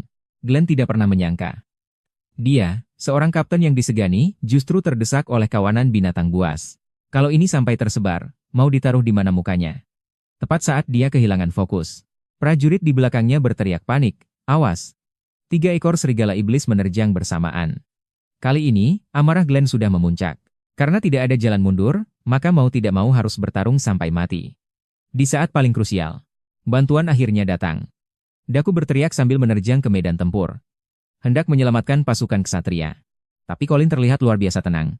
Di matanya, serigala-serigala buas ini, serigala api ini bukanlah ancaman. Melainkan tumpukan harta berjalan. Baik bulu maupun tulangnya. Semuanya bisa terjual dengan harga tinggi di pasar. Belum lagi di dalam tubuh mereka, ada inti sihir yang sangat langka. Colin langsung menarik busur panjangnya. Tatapan matanya penuh dengan tekad yang dingin. Karena sudah datang sendiri ke sini, maka jangan harap 1 ekor pun bisa lolos hari ini. Tidak ada yang menduga, Colin justru nekat menerjang masuk ke tengah kawanan serigala sendirian. Apa-apaan ini? Bukannya dia sudah mati di tangan iblis, kenapa malah muncul di sini? Kapten Glenn terperangah melihatnya. Apakah anak ini sudah gila? Tapi di mata Colin, kawanan binatang buas yang cuma bisa bergerombol ini benar-benar tidak layak dianggap sebagai lawan. Dia sama sekali tidak memandang mereka dengan serius. Tiba-tiba dia melompat ke udara, busur panjang di tangannya ditarik maksimal. Kilatan cahaya dingin melesat, menembus tepat di tengkorak serigala iblis itu. Kawanan serigala yang tadi begitu angkuh, dalam sekejap mata langsung berjatuhan dalam jumlah banyak. Ini sama sekali bukan pertarungan, melainkan pembantaian satu arah. Colin mendarat dengan mantap, matanya tenang tanpa ada riak sedikit pun. Baginya, ini hanyalah sekadar pemanasan saja. Serigala-serigala iblis ini benar-benar tidak ada habisnya, bahkan saat kawanannya mati tepat di depan mata, mereka masih nekat menerjang maju. Colin menatap semua itu dengan dingin. Binatang-binatang ini jelas belum menyadari betapa putus asanya perbedaan kekuatan di antara mereka. Menghadapi cakar yang sudah tepat di depan mata, Colin bahkan tidak menghindar, dia langsung memberikan tendangan keras yang menerbangkan pemimpin serigala iblis itu. Tak lama kemudian, dia kembali menarik busurnya dan menembakkan panah dari jarak dekat hingga menembus tubuh musuh.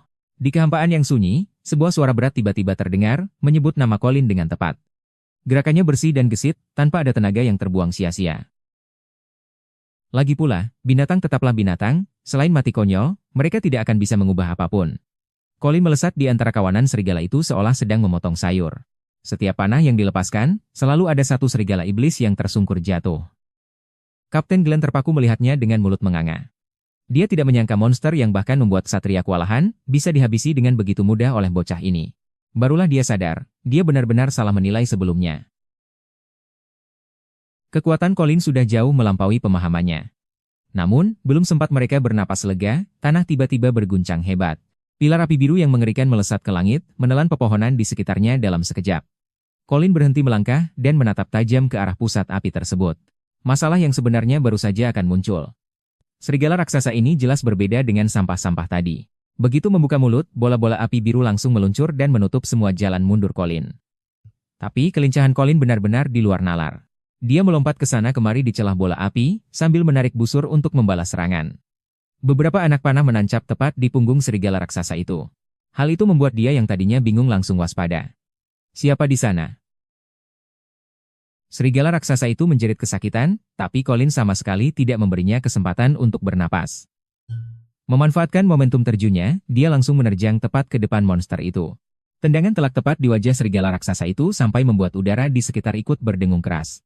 Serigala raksasa itu terpelanting jatuh akibat tendangan Colin. Belum sempat monster itu bangkit, pedang panjang Daku sudah melesat menembus tengkoraknya dengan presisi. Kerja sama mereka berdua benar-benar sempurna tanpa celah. Colin tersenyum sambil mengacungkan jempol, namun Daku tetap memasang wajah serius. Kapten Glenn yang sedari tadi memperhatikan dengan jelas, menyadari bahwa kekuatan dua pemuda ini sudah benar-benar melampaui lingkup tentara bayaran biasa. Dia melangkah maju sambil memegang perisai, nada bicaranya penuh dengan rasa ingin tahu. Sebenarnya kalian ini siapa? Dan kalian bekerja untuk siapa? Menghadapi cecaran pertanyaan Kapten Glenn, Daku menjawab dengan raut wajah tanpa beban. Dia bilang dirinya cuma pengawal cadangan, dan Colin yang baru saja membantai monster tadi, ternyata hanyalah pelayan rendahan yang tugasnya cuma menyajikan teh. Dia juga sengaja membawa nama Marques Darius, katanya mereka berdua hanya diperintah datang untuk membantu sedikit urusan. Kapten Glenn langsung terpaku mendengar jawaban itu. Colin berbalik dengan cepat, tapi tidak melihat siapa-siapa di belakangnya, hanya suara itu yang terus bergema di telinganya. Dia melihat bangkai serigala raksasa di tanah, lalu menatap dua pemuda di depannya. Hatinya penuh dengan rasa tidak percaya. Satu prajurit cadangan dan satu pelayan rendahan bisa langsung menghabisi monster yang membuat Satria tidak berdaya. Si Ksatria mengumpat di dalam hati. Merasa malu karena diselamatkan oleh orang seperti itu. Colin tidak mempedulikan ocehan tersebut. Dia menatap kotak sihir oranye di tangannya yang tampak bagus. Colin sudah memperhitungkan langkah-langkah di buku untuk mengubahnya menjadi ramuan. Namun, sebelum sempat dia menyimpannya, Marvin datang menyerbu dengan penuh amarah. Dia berteriak menyuruh Colin melepaskan benda itu. Kapten Glenn sebenarnya tidak ingin memperpanjang masalah di sini. Dia memerintahkan Marvin untuk menyerahkan jamur itu kepada Colin. Bagaimanapun, menyelesaikan tugas dari Tuan Tanah adalah prioritas utama. Tapi Colin sama sekali tidak memberikan muka. Dia memainkan kotak sihir di tangannya dan bertanya dengan dingin kepada prajurit bernama Marvin itu. Memanggil penyelamat dengan sebutan bocah kecil? Apa itu tidak terlalu tidak sopan? Kalimat itu bagaikan menyulut api ke dalam tong mesiu. Marvin marah besar dan hendak menyerang di tempat. Kalau saja Kapten Glenn tidak menahannya sekuat tenaga, tempat ini pasti sudah banjir darah. Colin tidak bicara lagi. Dia hanya mencatat nama Marvin itu dalam ingatannya dengan dingin. Di ingatan kehidupan sebelumnya. Mereka seharusnya mati di kedalaman hutan kegelapan. Tepat saat itu, sebuah buku kuno yang memancarkan cahaya biru redup muncul perlahan di depannya. Kematian mereka pula, yang secara langsung menyebabkan kejatuhan Marques Darius. Siapa sangka? Takdir di kehidupan ini justru diubah oleh Colin. Karena sudah tahu akhir ceritanya, dia tidak akan membiarkan tragedi itu terulang lagi. Daku yang ada di samping buru-buru minta maaf, bilang kalau Colin baru datang jadi tidak mengerti aturan. Sera menekan kepala Marvin. Memintanya untuk menyuruh anjing si nenek tua itu tutup mulut. Jangan mempermalukan diri sendiri di sini. Kapten Glenn menoleh dan menatap Colin. Nada bicaranya menjadi jauh lebih serius. Dia mengakui. Pendatang baru yang sesumbar ingin menjadi tuan tanah ini. Memang benar-benar punya kemampuan. Sebelum pergi, Kapten Glenn meninggalkan kata-kata ancaman untuk Colin. Dia bilang kalau Colin tidak berhenti dengan lamunan itu, cepat atau lambat dia bakal menyesal. Meski bicaranya pedas, dia tetap mengakui kalau Colin sudah menyelamatkan nyawanya. Setelah itu, dia buru-buru pergi bersama anak buahnya, lagi pula tugas mereka belum selesai. Tapi belum jauh mereka melangkah, tanah di bawah kaki tiba-tiba berguncang hebat. Semua orang sontak berhenti, burung-burung di dalam hutan terbang berhamburan dengan panik. Diiringi suara gemuruh yang berat, sesuatu yang mengerikan sedang melesat cepat mendekati mereka. Colin terpaku. Ini ternyata buku sihir yang legendaris itu. Gawat, masalah besar nih. Sekelompok serigala raksasa yang diselimuti api biru menyiip amatu ba'erbah.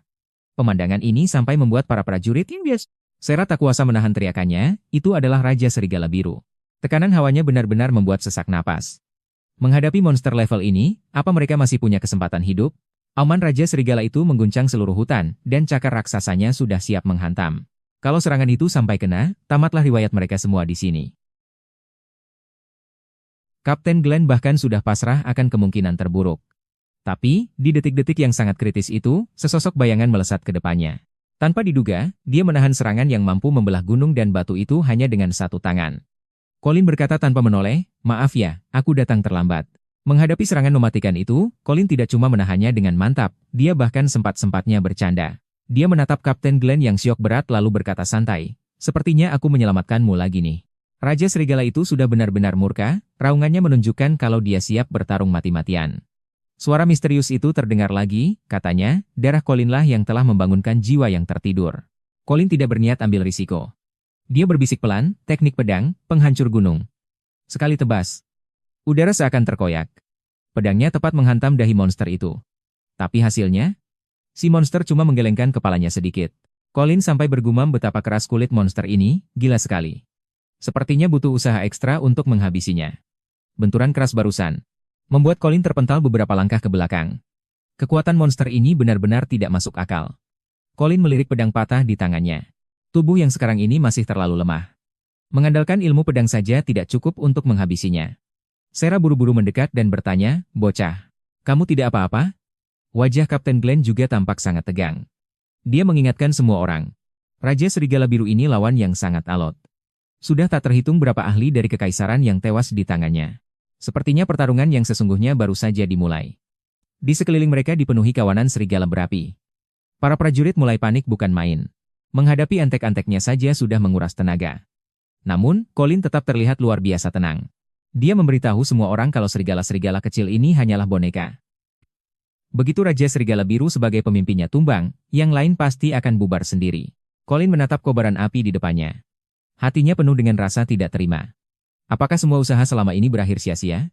Dan tujuannya muncul di sini cuma satu, yaitu membantu Colin kembali ke masa lalu untuk mengulang segalanya, mengubah akhir yang tragis itu, dan merebut kembali apa yang seharusnya menjadi miliknya. Kapten Glenn bengong mendengarnya. Menantang monster itu? Itu adalah makhluk yang bahkan para ahli kekaisaran saja tidak mampu menaklukkannya. Apalagi Colin, pedang di tangannya saja sudah hancur lebur seperti itu. Pakai apa coba buat taruhan nyawa lawan monster seperti itu? Colin tersenyum tipis. Kalau tidak dicoba, mana tahu berhasil atau tidak. Daku yang mendengar itu merasa Colin sudah gila. Rencana bunuh diri seperti ini saja berani dipikirkan? Tapi Sarah justru paham situasinya. Sekarang sudah tidak ada jalan keluar lain selain bertaruh nyawa. Glenn masih khawatir karena kawanan serigala itu sudah mengepung rapat seperti tembok besi. Ingin menerobos paksa ke depan Raja Serigala itu. Itu sih sama saja dengan mimpi di siang bolong.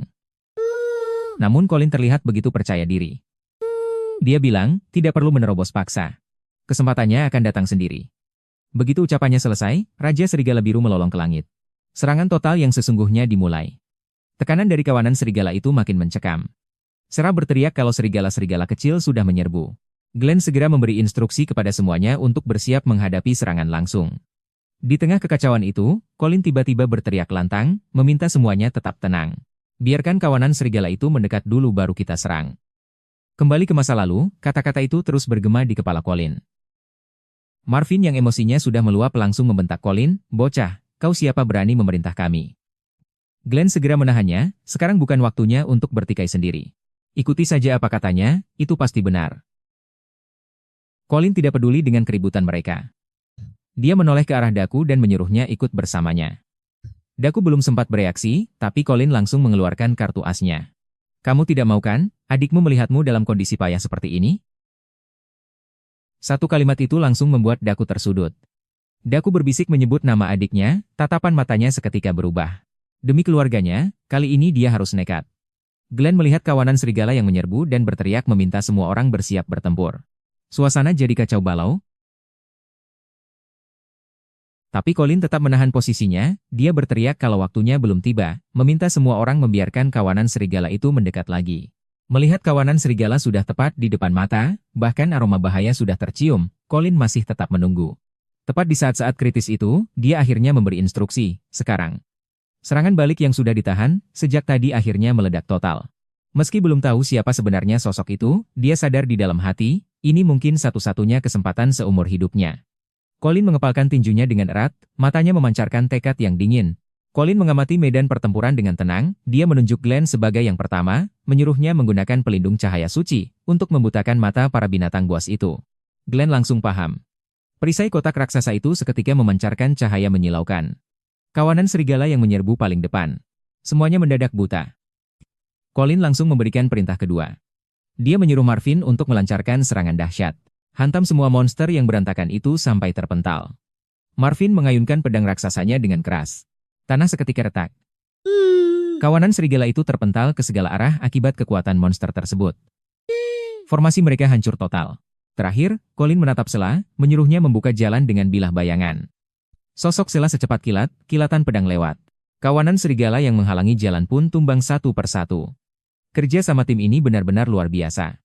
Situasi yang tadinya sudah hampir tamat, berhasil dihidupkan kembali oleh Colin. Glenn benar-benar kaget. Dia sadar Colin tidak hanya paham soal perisai, tapi juga hafal di luar kepala teknik pedang tipis Sela dan pedang raksasa Marvin. Sebenarnya, siapa anak ini? Kenapa dia bisa begitu paham teknik setiap orang? Colin tidak punya waktu untuk menjelaskan. Kalau benar-benar bisa mengulang segalanya dari awal, apalagi yang perlu diragukan? Dia memberi kode kepada Daku untuk langsung maju. Sekarang adalah saat terbaik untuk menerobos. Sela sedang asyik bertarung di sisi sayap. Sambil menghabisi kawanan serigala, dia tidak lupa memprovokasi lawan agar tidak menghalangi jalannya. Meski Daku terus mengikuti di belakang, hatinya masih bertanya-tanya. Apa maksud dari perkataan Colin tadi? Tapi sekarang sudah tidak ada jalan mundur. Mereka harus menerobos keluar apapun yang terjadi. Daku sambil maju menerjang, tidak bisa menahan diri untuk bertanya pada Colin, apa sebenarnya rencananya. Colin menjawab tanpa menoleh. Entah itu monster atau manusia, selama kau bersikap tidak takut sama sekali padanya. Pihak lawanlah yang akan merasa gentar duluan. Daku malah makin bingung. Yang lebih dia cemaskan adalah, Colin bahkan tidak memegang pedang. Nanti kalau sudah berhadapan, mau serang pakai apa? Colin malah tampak sangat tenang. Dia balik bertanya pada Daku, apakah selain ilmu pedang, tidak ada cara serang lain lagi? Daku tertegun sejenak. Sebuah pemikiran berani muncul di benaknya. Mungkinkah anak ini juga bisa menggunakan sihir? Siapa sangka, mana di dalam tubuh Colin saat ini? Buku sihir itu seolah merasakan tekadnya dan mengeluarkan suara decakan kagum. Sesaat kemudian, buku itu membuka halamannya dengan liar. Cahaya menyilaukan seketika menyelimuti Colin. Sudah penuh. Dia langsung melepas batasan mananya. Kekuatan jurus ini sungguh mengejutkan. Daku yang ada di sampingnya sampai terpaku. Anak ini ternyata benar-benar bisa sihir. Menatap Raja Changlan yang belum tumbang, Colin bertanya dingin, mau lanjut lagi? Daku tidak membuang kesempatan, dia menghujamkan pedang ke kepala Raja Changlan dengan keras. Tapi itu belum berakhir. Colin sudah menyiapkan formasi di belakang. Dia menatap dingin binatang itu, semuanya harus berakhir sekarang. Bayangan baju zirah biru raksasa muncul seketika seiring dengan terbukanya lingkaran sihir. Satu panah itu meluncur, Raja Changlan bahkan tidak sempat menjerit. Saat itu juga tubuhnya terbelah jadi dua. Begitu sang pemimpin mati, kawanan serigala yang tersisa langsung kocar-kacir. Daku berdiri di sampingnya, benar-benar melongo tak percaya. Dia tidak menyangka Colin benar-benar bisa menggunakan sihir. Kapten Glenn dan pasukannya segera tiba. Melihat kehancuran di mana-mana, dia hampir tidak percaya. Kedua anak muda ini berhasil menaklukkan monster jenis itu. Colin bersikap santai, hanya tersenyum tipis dan berkata, cuma beruntung. Mulai sekarang, buku sihir itu akan sepenuhnya mengakui dia sebagai tuannya. Rencananya berhasil saja. Kapten Glenn menghela napas. Kapten Glenn menghela napas. Kalau bukan karena mereka berdua, situasi hari ini mungkin tidak akan bisa ditangani siapapun. Setelah memungut sisa kristal es di tanah, hatinya mulai bertanya-tanya, kenapa mana anak ini terasa begitu familiar. Marvin di sebelahnya malah asyik mengobrol. Dia bilang, gaya Daku saat ini persis seperti Marquis Darius saat masih muda. Ternyata mereka dulu adalah rekan seperjuangan di pasukan wanita Lionheart, baru kemudian masuk ke penjaga kerajaan. Tapi begitu Sela membuka mulut, suasana langsung berubah. Dia mengejek Daku sebagai anjing suruhan si wanita tua itu. Kata-kata itu langsung menusuk sarang lebah. Daku langsung naik pitam, menunjuk hidung Sela dan berteriak, ingat baik-baik, namaku Daku. Marvin berbisik di telinga Daku bahwa Sela memanggil wanita itu dengan sebutan wanita tua. Setelah mendengarnya, Daku langsung mematung. Nyali wanita tua ini besar sekali. Sela benar-benar meledak sekarang, menarik kerah baju Daku dan bertanya, siapa yang kau panggil tua? Aku ini gadis muda yang cantik, tahu. Tidak hanya membantunya menguasai sihir tingkat tinggi, tapi juga akan membantunya mewujudkan ambisi yang selama ini terpendam. Daun-daun beterbangan di langit. Daku juga orang yang bermulut tajam, dia langsung menusuk balik dengan bilang kalau di usianya yang sekarang masih sok imut, justru membuat orang lain merasa malu. Melihat Sela hendak menghajar, Marvin dan yang lainnya buru-buru menahannya. Suasana pun jadi kacau balau. Colin hanya melihat dari samping. Pemandangan pertengkaran yang familiar ini membuatnya teringat hari-hari di barak militer dulu. Saat itu semua orang juga sama santainya. Tepat saat itu, suara derap kuda terdengar. Fright muncul di hadapan mereka dengan menunggangi kuda tinggi dan wajah sombong. Dia mengerutkan kening dan bertanya, sudah terdengar dari jauh kalian ribut terus, sebenarnya apa yang terjadi? Melihat kehadiran Fright, tatapan mata Colin seketika menjadi dingin. Masalah yang sebenarnya mungkin baru saja dimulai. Kapten Glenn buru-buru berlutut memberi hormat, menjelaskan bahwa mereka disergap di dalam hutan dan hampir saja seluruh pasukannya musnah. Dia menunjuk ke arah Colin yang tak jauh dari sana, mengatakan bahwa semua ini berkat bantuan dari mereka berdua. Kalau tidak, mereka semua pasti sudah jadi santapan monster. Fright menatap punggung Colin, hatinya penuh dengan kecurigaan. Bagaimana bisa orang ini muncul di sini? Lagi pula, gerakannya tadi gesit sekali. Colin berdiri di pusat cahaya. Pecundang yang dulu tidak punya jalan keluar itu sudah mati. Sekarang, dia ingin membuat seluruh dunia gemetar. Kapten Glenn belum menyadari suasana yang aneh. Dia bahkan mengusulkan untuk membawa Colin kembali dan melaporkan prestasi ini langsung kepada kepala keluarga. Mendengar kata prestasi, raut wajah Fright langsung berubah kelam. Kalau ayahnya sampai tahu soal ini, posisi pewaris yang dia miliki bisa terancam. Dia sadar jika Colin terus mencuri perhatian, cepat atau lambat posisinya di keluarga akan benar-benar digantikan oleh pria itu. Daku menunduk dengan wajah panik. Tapi dia sama sekali tidak menyadari, sudut bibir Fright terangkat sedikit, memperlihatkan senyum dingin yang licik. Benar-benar musuh tak bisa menghindar, Fright yang menunggangi kuda tinggi langsung memotong jalan Daku. Dengan nada sinis, dia berkata, seorang pelayan rendahan berani masuk tanpa izin ke tempat berburu bangsawan, itu sama saja cari mati. Menghadapi penghinaan itu, Colin membalasnya dengan satu kalimat telak. Dia bilang bagaimanapun juga, itu masih lebih baik daripada anak mami yang tidak bisa hidup tanpa ibunya. Mendengar itu, Sela di sampingnya hampir tertawa terbahak-bahak. Kali ini pertahanan mental Fright benar-benar hancur. Dia melotot dan bertanya pada Colin, apa maksud dari ucapannya tadi? Colin malah membalas dengan tenang dan menusuk. Kontrak telah resmi disepakati. Buku sihir itu terbuka lebar di depan Colin. Tak terhitung banyaknya daun yang menari di kehampaan seperti salju. Dia bilang orang-orang menghormatimu bukan karena kamu sehebat itu, murni karena ibumu adalah seorang Marchioness. Begitu kata-kata itu keluar, para prajurit di sekitar tercengang. Colin masih belum mau berhenti, dia lanjut mengejek Fright yang hanya bisa mengandalkan orang tuanya saja. Fright yang marah langsung mengancam di tempat, bilang kalau membunuh orang seperti Colin itu semudah membalik telapak tangan. Hasilnya, Colin bukannya takut, malah tertawa semakin lepas. Dia bahkan menirukan gaya Fright di depan umum, menyuruhnya pulang lalu merengek pada ibunya, minta izin apakah boleh membunuh seseorang. Ejekan ini benar-benar menusuk hati. Wajah Fright merah padam karena marah, sepertinya urusan hari ini benar-benar tidak akan berakhir dengan baik. Fright akhirnya murka sampai hilang akal, dia berteriak histeris, menyuruh pasukannya untuk segera meringkus Colin. Baru saja kata-katanya selesai, rantai yang tak terhitung jumlahnya muncul dari bawah tanah, melilit Colin seperti ular berbisa. Glenn langsung mengenali orang-orang ini, mereka adalah legenda pisau kekaisaran. Masalah jadi makin besar, Fright ternyata sampai mengerahkan kartu as seperti ini hanya demi melampiaskan amarah. Setelah termenung, setiap halamannya membawa kekuatan untuk bersaing. Di mata Colin tidak ada lagi keraguan. Yang menggantikannya adalah tekad bulat untuk merombak segalanya. Mereka adalah pembunuh bayaran profesional, khusus menangani urusan-urusan kotor, metodenya sangat kejam sampai-sampai para bangsawan pun gemetar saat mendengar nama mereka.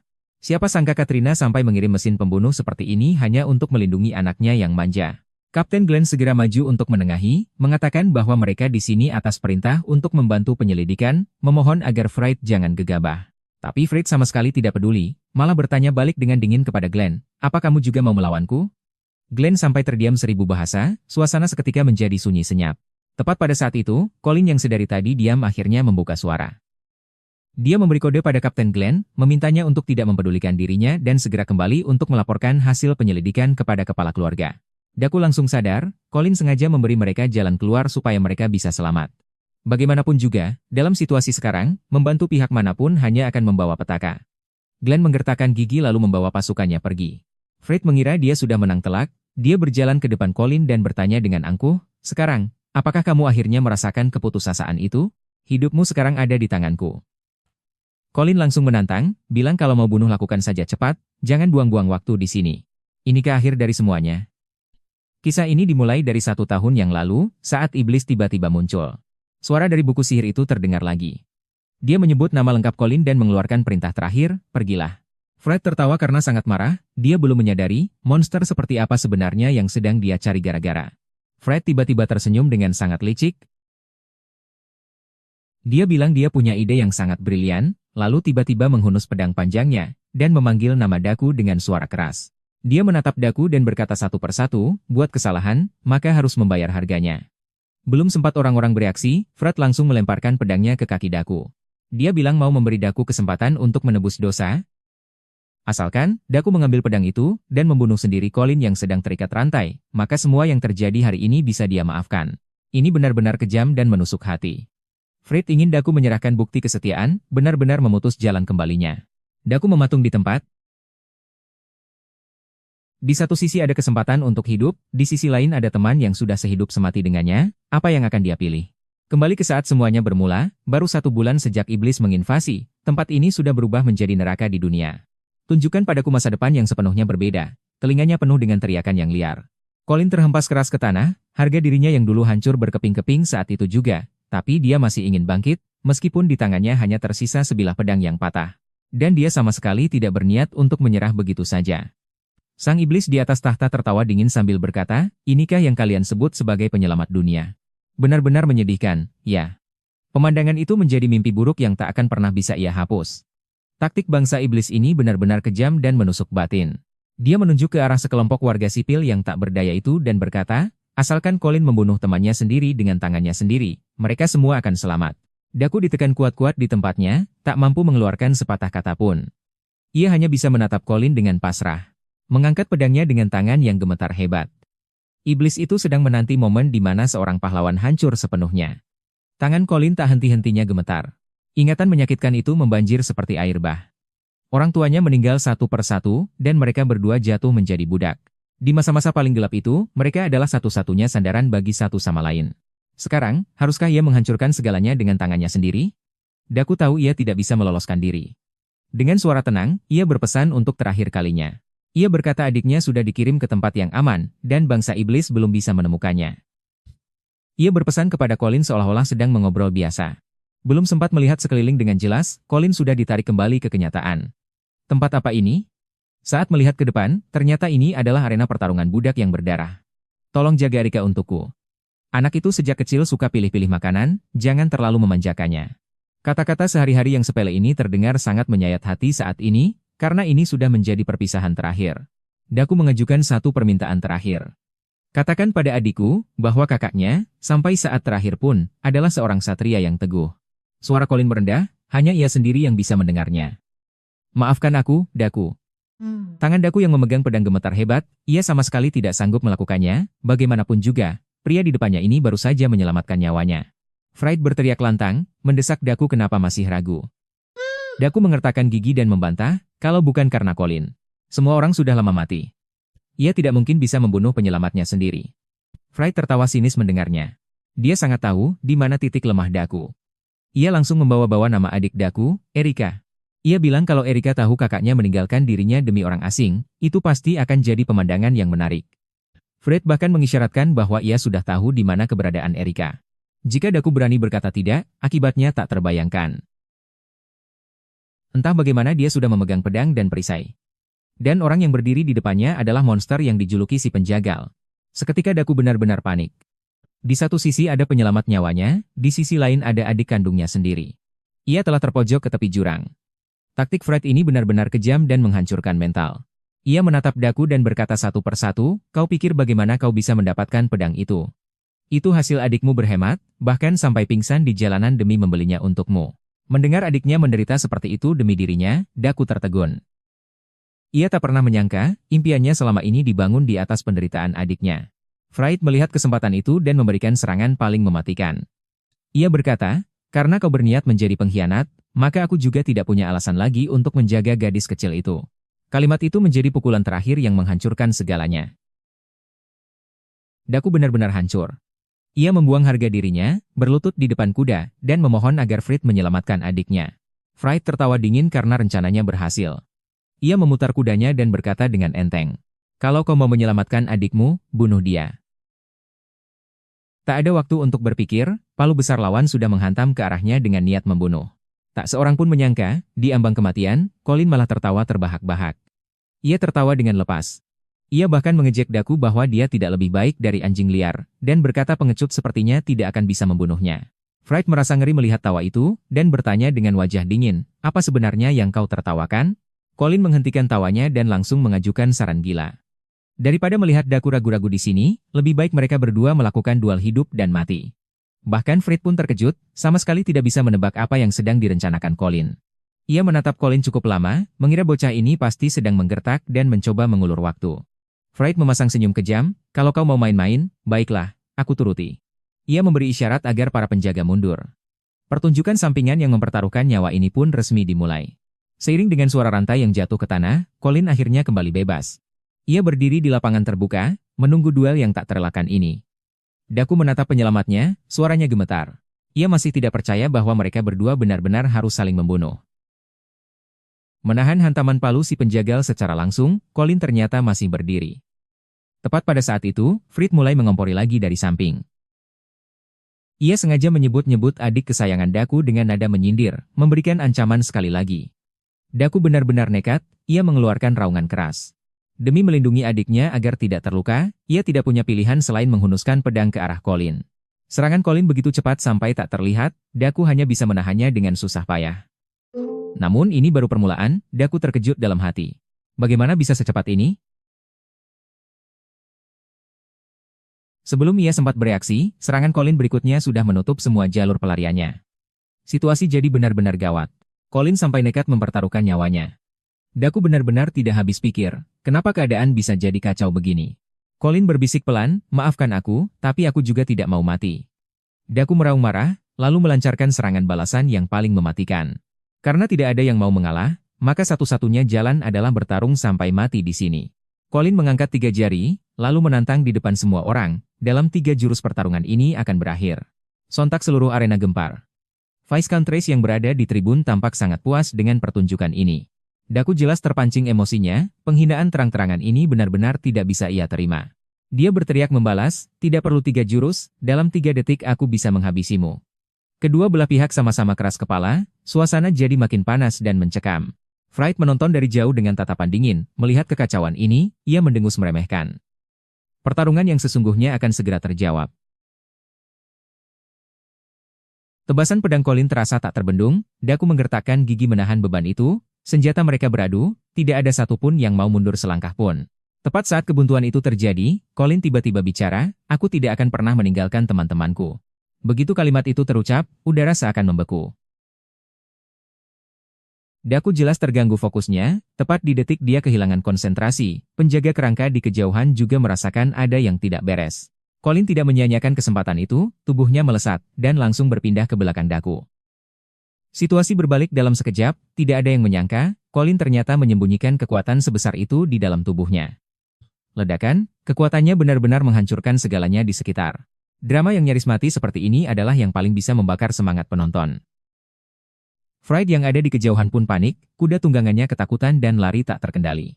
Sambil menarik kendali kuda dengan sekuat tenaga, dia berteriak panik, apa yang sebenarnya terjadi? Belum sempat dia bereaksi, Colin sudah melompat dari kepulan asap, menerjang ke arahnya seperti binatang buas. Fright yang tadinya cuma menonton, sekarang sama sekali tidak bisa tertawa lagi. Dia terpaksa mengerahkan seluruh kekuatannya untuk menahan serangan mematikan itu. Colin menekan pedangnya rendah sekali, ia menyeringai mengejek, ternyata kau lumayan juga. Fright jelas murka.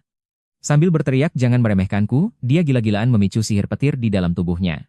Cahaya listrik yang menyilaukan meledak seketika, memaksa Colin terdorong mundur. Tapi Colin melakukan salto di udara, mendarat dengan mulus di tanah, bahkan gaya rambutnya pun tidak berantakan. Melihat Colin yang tampak begitu santai, Fright benar-benar kehilangan akal sehatnya. Dia berteriak histeris kepada anak buahnya untuk segera mundur. Fright benar-benar gila, sambil terus memicu petir dengan liar, dia berteriak histeris, bersumpah akan menghabisi Colin dengan tangannya sendiri. Di matanya, rakyat jelata dan budak tidak ada bedanya, semuanya hanyalah hiburan untuk para bangsawan. Si penjagal kembali mengangkat palu raksasanya. Tapi menghadapi gertakan seperti itu, Colin bahkan tidak berkedip sedikit pun, dia hanya menatapnya dengan dingin. Tepat saat Fright mengerahkan seluruh kekuatannya, lingkaran sihir raksasa tiba-tiba muncul di tanah. Gelombang sihir yang mengerikan itu membuat daku di sampingnya terpaku kaku. Suara sistem berbunyi seketika, terdeteksi reaksi sihir berenergi tinggi. Colin berdiri di pusat cahaya, sudut bibirnya membentuk lengkungan yang berbahaya. Dia bergumam pelan pada dirinya sendiri, sepertinya situasi sebentar lagi akan jadi kacau balau. Peringatan pada panel sistem terlihat sangat mencolok, tingkat sihir Frit benar-benar di luar nalar. Sihir pamungkas tingkat ini tidak mungkin bisa ditahan oleh Colin yang sekarang, tapi dia tidak percaya begitu saja. Kalau tidak dicoba, mana tahu berhasil atau tidak. Fright mengejek dengan lantang. Dia ingin menunjukkan pada Colin, apa artinya perbedaan kekuatan yang mutlak. Petir yang mengamuk langsung menyambar. Apakah Colin benar-benar bisa menahan serangan ini? Tak ada yang menyangka, Colin ternyata menangkap petir itu dengan tangan kosong, bahkan menggunakan kristal es untuk serangan balasan. Fright benar-benar bingung. Dia sama sekali tidak melihat apa yang terjadi barusan, bahkan sampai curiga kalau dia hanya salah lihat. Suara rantai bergema di arena, serangan mematikan yang sebenarnya baru saja akan dimulai. Kenapa sihir es bisa muncul di tempat seperti ini? Situasi berbalik seketika, peluang kemenangan Fright menghilang dengan cepat. Colin berjalan keluar dari kepulan asap, nadanya penuh ejekan, bertanya apakah Fright hanya punya kemampuan segitu saja. Kali ini semua orang yang melihatnya tercengang. Fright yang duduk di atas kuda, mentalnya benar-benar hancur. Dia tidak bisa menerima fakta bahwa seorang budak bisa menggunakan sihir. Di matanya, itu adalah hal yang mustahil. Dia berteriak marah, berpikir ini pasti trik murahan yang menjijikkan. Lingkaran sihir kembali terbuka di bawah kaki Colin, dia berniat mengakhiri pertarungan ini sepenuhnya. Tapi di saat genting ini, sistem justru memberikan kabar buruk, energi sihirnya sudah benar-benar habis. Harga yang harus dibayar karena kehabisan sihir sangat fatal. Colin bahkan tidak punya tenaga untuk berdiri, dia hanya bisa pasrah melihat dirinya jatuh. Apakah hari ini dia benar-benar akan mati di sini? Fright sudah benar-benar gelap mata, dia tidak berniat membiarkan Colin tetap hidup. Petir yang mengamuk itu bagaikan binatang buas, langsung menelan seluruh tubuh Colin. Serangan sekuat ini, kalau menimpa orang biasa, pasti sudah jadi abu. Mereka tidak memberi kesempatan bagi manusia untuk bereaksi. Bahkan ibu kota langsung jatuh dalam sekejap. Para prajurit biasa berjuang mati-matian untuk menahan serangan. Palu si penjagal menghantam tanah, debu yang berterbangan dan suara sorakan membuat seluruh arena benar-benar jadi gila. Viscount Trace menatap ke bawah. Tepat saat kesadarannya hampir pudar, Colin merasakan sesuatu di dalam tubuhnya sedang bangkit dengan paksa. Apakah ini hanya halusinasi sebelum ajal, atau sesuatu yang lain? Atau ini adalah awal dari serangan balik yang mematikan? Setelah susah payah terlahir kembali, Colin tidak akan membiarkan dirinya mati begitu saja di tempat ini. Bahkan meski sistem sudah memberikan peringatan, overload, dia sudah memutuskan untuk mempertaruhkan segalanya. Tepat di detik ini juga. Api berwarna biru redup menembus keluar dari tubuhnya. Fisiknya sedang mengalami mutasi yang mengerikan. Kekuatan ini sudah benar-benar melampaui batas kemampuannya. Hal yang lebih aneh lagi terjadi. Semua angka pada panel sistem tiba-tiba berubah menjadi tidak diketahui. Kekuatan ini terlalu mendominasi. Colin merasa tubuhnya seolah akan terkoyak, tapi dia menahan rasa sakit yang luar biasa itu. Dia membalas dengan satu tebasan pedang yang membelah petir. Fright, yang tadinya masih sibuk mengejek dan menganggap Colin sudah habis, saat melihat pemandangan ini, dia langsung mematung di tempat. Sihir berwarna biru redup seperti ini. Jangankan melihatnya, mendengar pun dia belum pernah. Ini jelas bukan sihir biasa. Ini adalah kekuatan yang jauh lebih kuno dan berbahaya. Perbedaan kekuatan di antara mereka benar-benar berbalik seketika. Tatapannya penuh dengan rasa jijik. Baginya, orang-orang ini hanyalah bidak catur yang bisa dibuang kapan saja. Colin meraung murka. Pedang di tangannya bersinar terang. Serangan balik yang sebenarnya baru saja dimulai. Kekuatan tebasan ini sungguh mengerikan. Pertahanan di depan mata yang tadinya kokoh, hancur berkeping-keping seperti kertas oleh Colin. Pecahan es dan kilatan petir berhamburan. Sebelum Fright yang berada di atas kuda sempat bereaksi, Colin sudah menerjang tepat di depannya. Di dalam tatapan matanya yang menghitam, tak ada sedikit pun niat untuk membiarkannya hidup. Tekanan yang begitu dekat ini membuat Fright benar-benar kehilangan kendali. Dia menggumamkan bahwa dia sudah tamat, tapi kini memohon ampun pun sudah terlambat. Colin tidak ragu sedikit pun.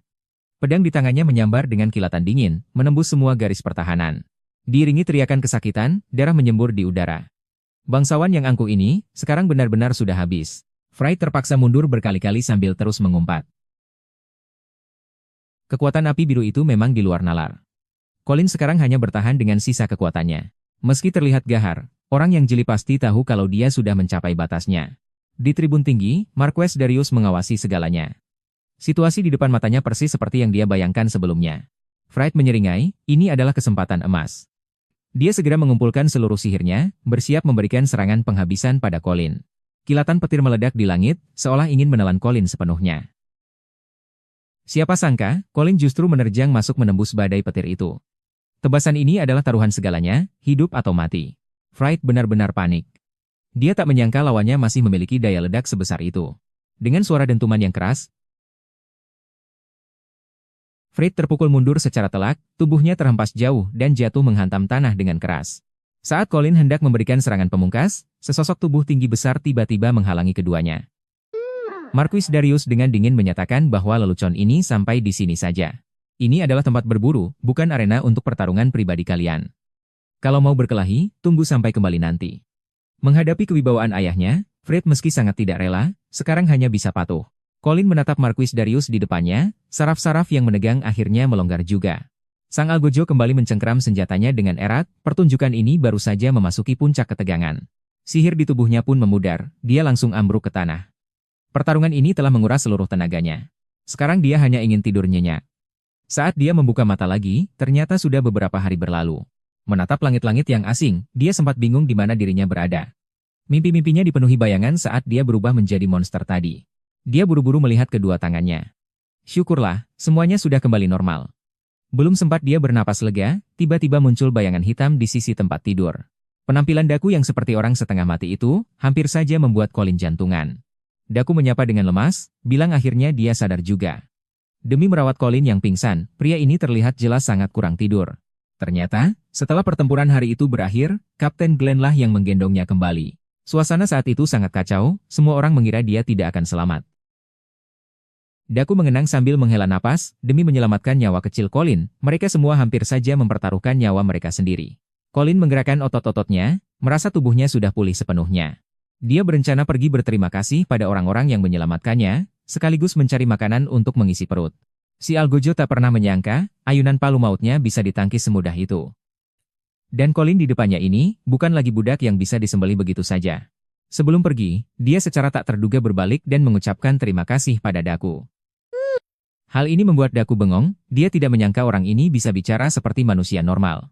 Mereka berdua berjalan berdampingan di jalanan, mengira itu hanya jalan-jalan biasa. Tapi begitu mereka muncul, atmosfer sepanjang jalan berubah seketika.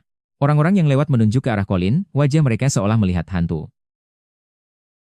Sepertinya trauma dari pertempuran hari itu jauh lebih besar dari yang dia bayangkan. Dua pelayan sedang bersembunyi di sudut, asyik bergosip tentang Colin dan Fried, tapi tiba-tiba orang yang digosipkan muncul dari belakang mereka. Teriakannya membuat mereka berdua ketakutan setengah mati, membuat Daku yang berada di sampingnya tidak bisa menahan diri untuk tidak menyindir. Bilang penampilan Colin sekarang benar-benar kayak hantu. Colin yang mendengarnya pun tak mau kalah, langsung membalas omongannya. Katanya, semua ini gara-gara seseorang yang tidak becus merawatnya. Saat mereka berdua sedang cekcok hebat, tiba-tiba terdengar suara tawa sinis dari belakang. Si mata satu datang membawa antek-anteknya, dengan gayanya yang belagu dia memblokir jalan mereka. Colin dengan wajah datar, menyuruhnya mundur saja. Jangan ikut campur.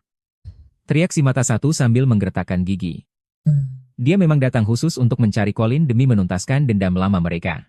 Akhirnya dia sadar, ternyata dia telah terlahir kembali ke masa lalu. Menghadapi provokasi yang menggebu-gebu itu, Colin bahkan tidak bergeming sedikit pun. Sikap dingin ini membuat suasana jadi semakin panas, seperti mau meledak kapan saja. Si mata satu sambil menunjuk-nunjuk berkoar, katanya waktu itu dia cuma ceroboh saja, makanya Colin bisa mencari celah. Dia tiba-tiba menjentikkan jarinya, menatap Colin dengan penuh kebencian, dan sesumbar kalau kali ini semuanya tidak akan semudah itu.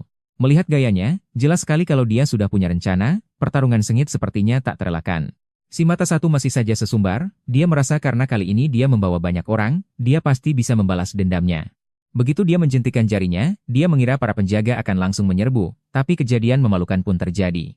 Para penjaga di belakangnya malah mematung, bahkan ada yang berbisik kalau Colin itu benar-benar monster. Siapapun yang maju sama saja cari mati. Kali ini si mata satu benar-benar tidak bisa berkutik, anak buahnya menyerah di depan umum, mau ditaruh di mana mukanya. Tapi di dalam hati dia juga sadar, kalau hari ini mundur, kedepannya dia sudah tidak punya muka lagi. Suasana jadi buntu, maju terus atau cari alasan untuk mundur, kembali ke duel yang seperti mimpi buruk ini. Yang lebih mengejutkannya lagi, buku sihir misterius dari kehidupan sebelumnya sepertinya telah menyatu sepenuhnya dengan jiwanya. Masalah yang sebenarnya baru saja dimulai. Si rubah tua, si mata satu ini. Setelah tahu tidak bisa apa-apa di hadapan Colin, dia malah mengincar Daku. Dia pikir, kalau tidak bisa menangani si monster itu, masa tidak bisa menghajar seorang prajurit kecil. Dia tiba-tiba berubah sikap, langsung mencengkeram kerah baju Daku, memaki-makinya sebagai pengkhianat yang tidak tahu terima kasih. Bahkan dia ingin menggantikan pemimpin untuk menjalankan hukuman keluarga di depan umum. Pukulan itu hampir saja mendarat, si mata satu tadinya berharap bisa melampiaskan amarahnya, tapi hasilnya justru bikin dia melongo. Daku bukan hanya tidak menghindar, tapi justru menahan serangan itu dengan mantap. Daku yang sekarang, di matanya tidak ada lagi rasa takut seperti sebelumnya. Dia menatap tajam si mata satu dan berkata, mau mengadili aku? Kamu belum levelnya.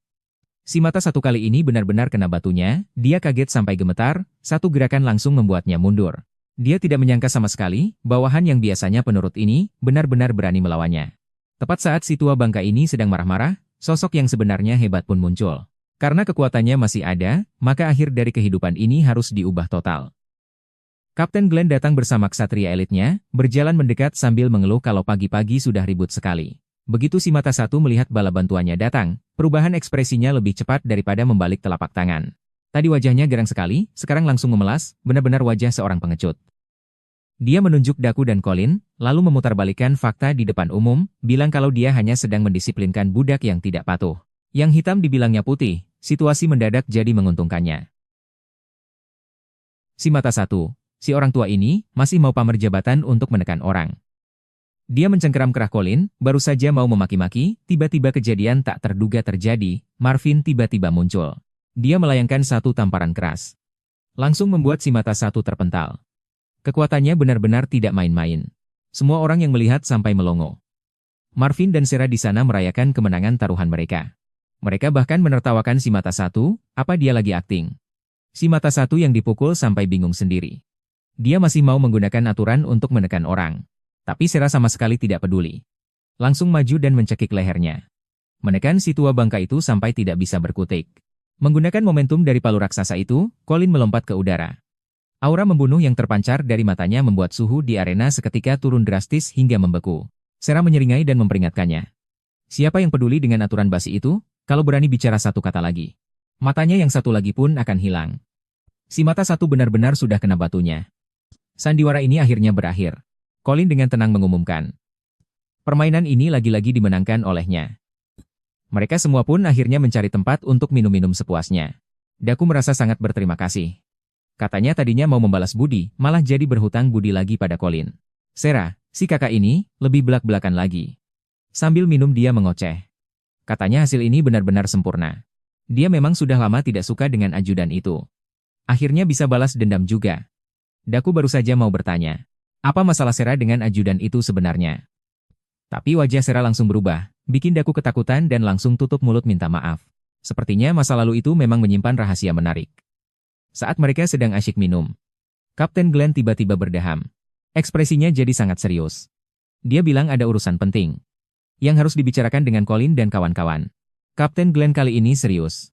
Dia menurunkan gengsinya dan mencoba merekrut mereka secara pribadi. Bilang kalau ksatria elit sedang kekurangan orang. Si Algojo bahkan belum sempat bereaksi, hanya jeritan ketakutan yang tersisa bergema di seluruh arena. Dia ingin menarik Colin dan Daku untuk bergabung. Ini kesempatan emas yang diimpikan banyak orang. Daku yang di samping sampai melongo mendengarnya. Semua orang langsung terperangah. Soalnya, tinggal angguk kepala saja, dia sudah bisa langsung hidup enak di kelas sosial atas. Hidupnya bakal aman sentosa. Tapi tak disangka, Colin bahkan tak berkedip sedikit pun, dia malah langsung menyiram mereka dengan air dingin. Dia bilang sama sekali tidak tertarik jadi ksatria macam begitu. Melihat wajah Kapten Glenn yang melongo, sudut bibir Colin terangkat sedikit, memamerkan senyum yang penuh arti. Dia bilang ambisinya jauh lebih besar daripada sekadar ksatria rendahan ini. Giliran mereka yang terdiam kaku. Tidak ada yang tahu apa isi otak Colin. Begitu ucapan itu keluar, suasana langsung hening total. Semua orang menatapnya seolah melihat orang gila.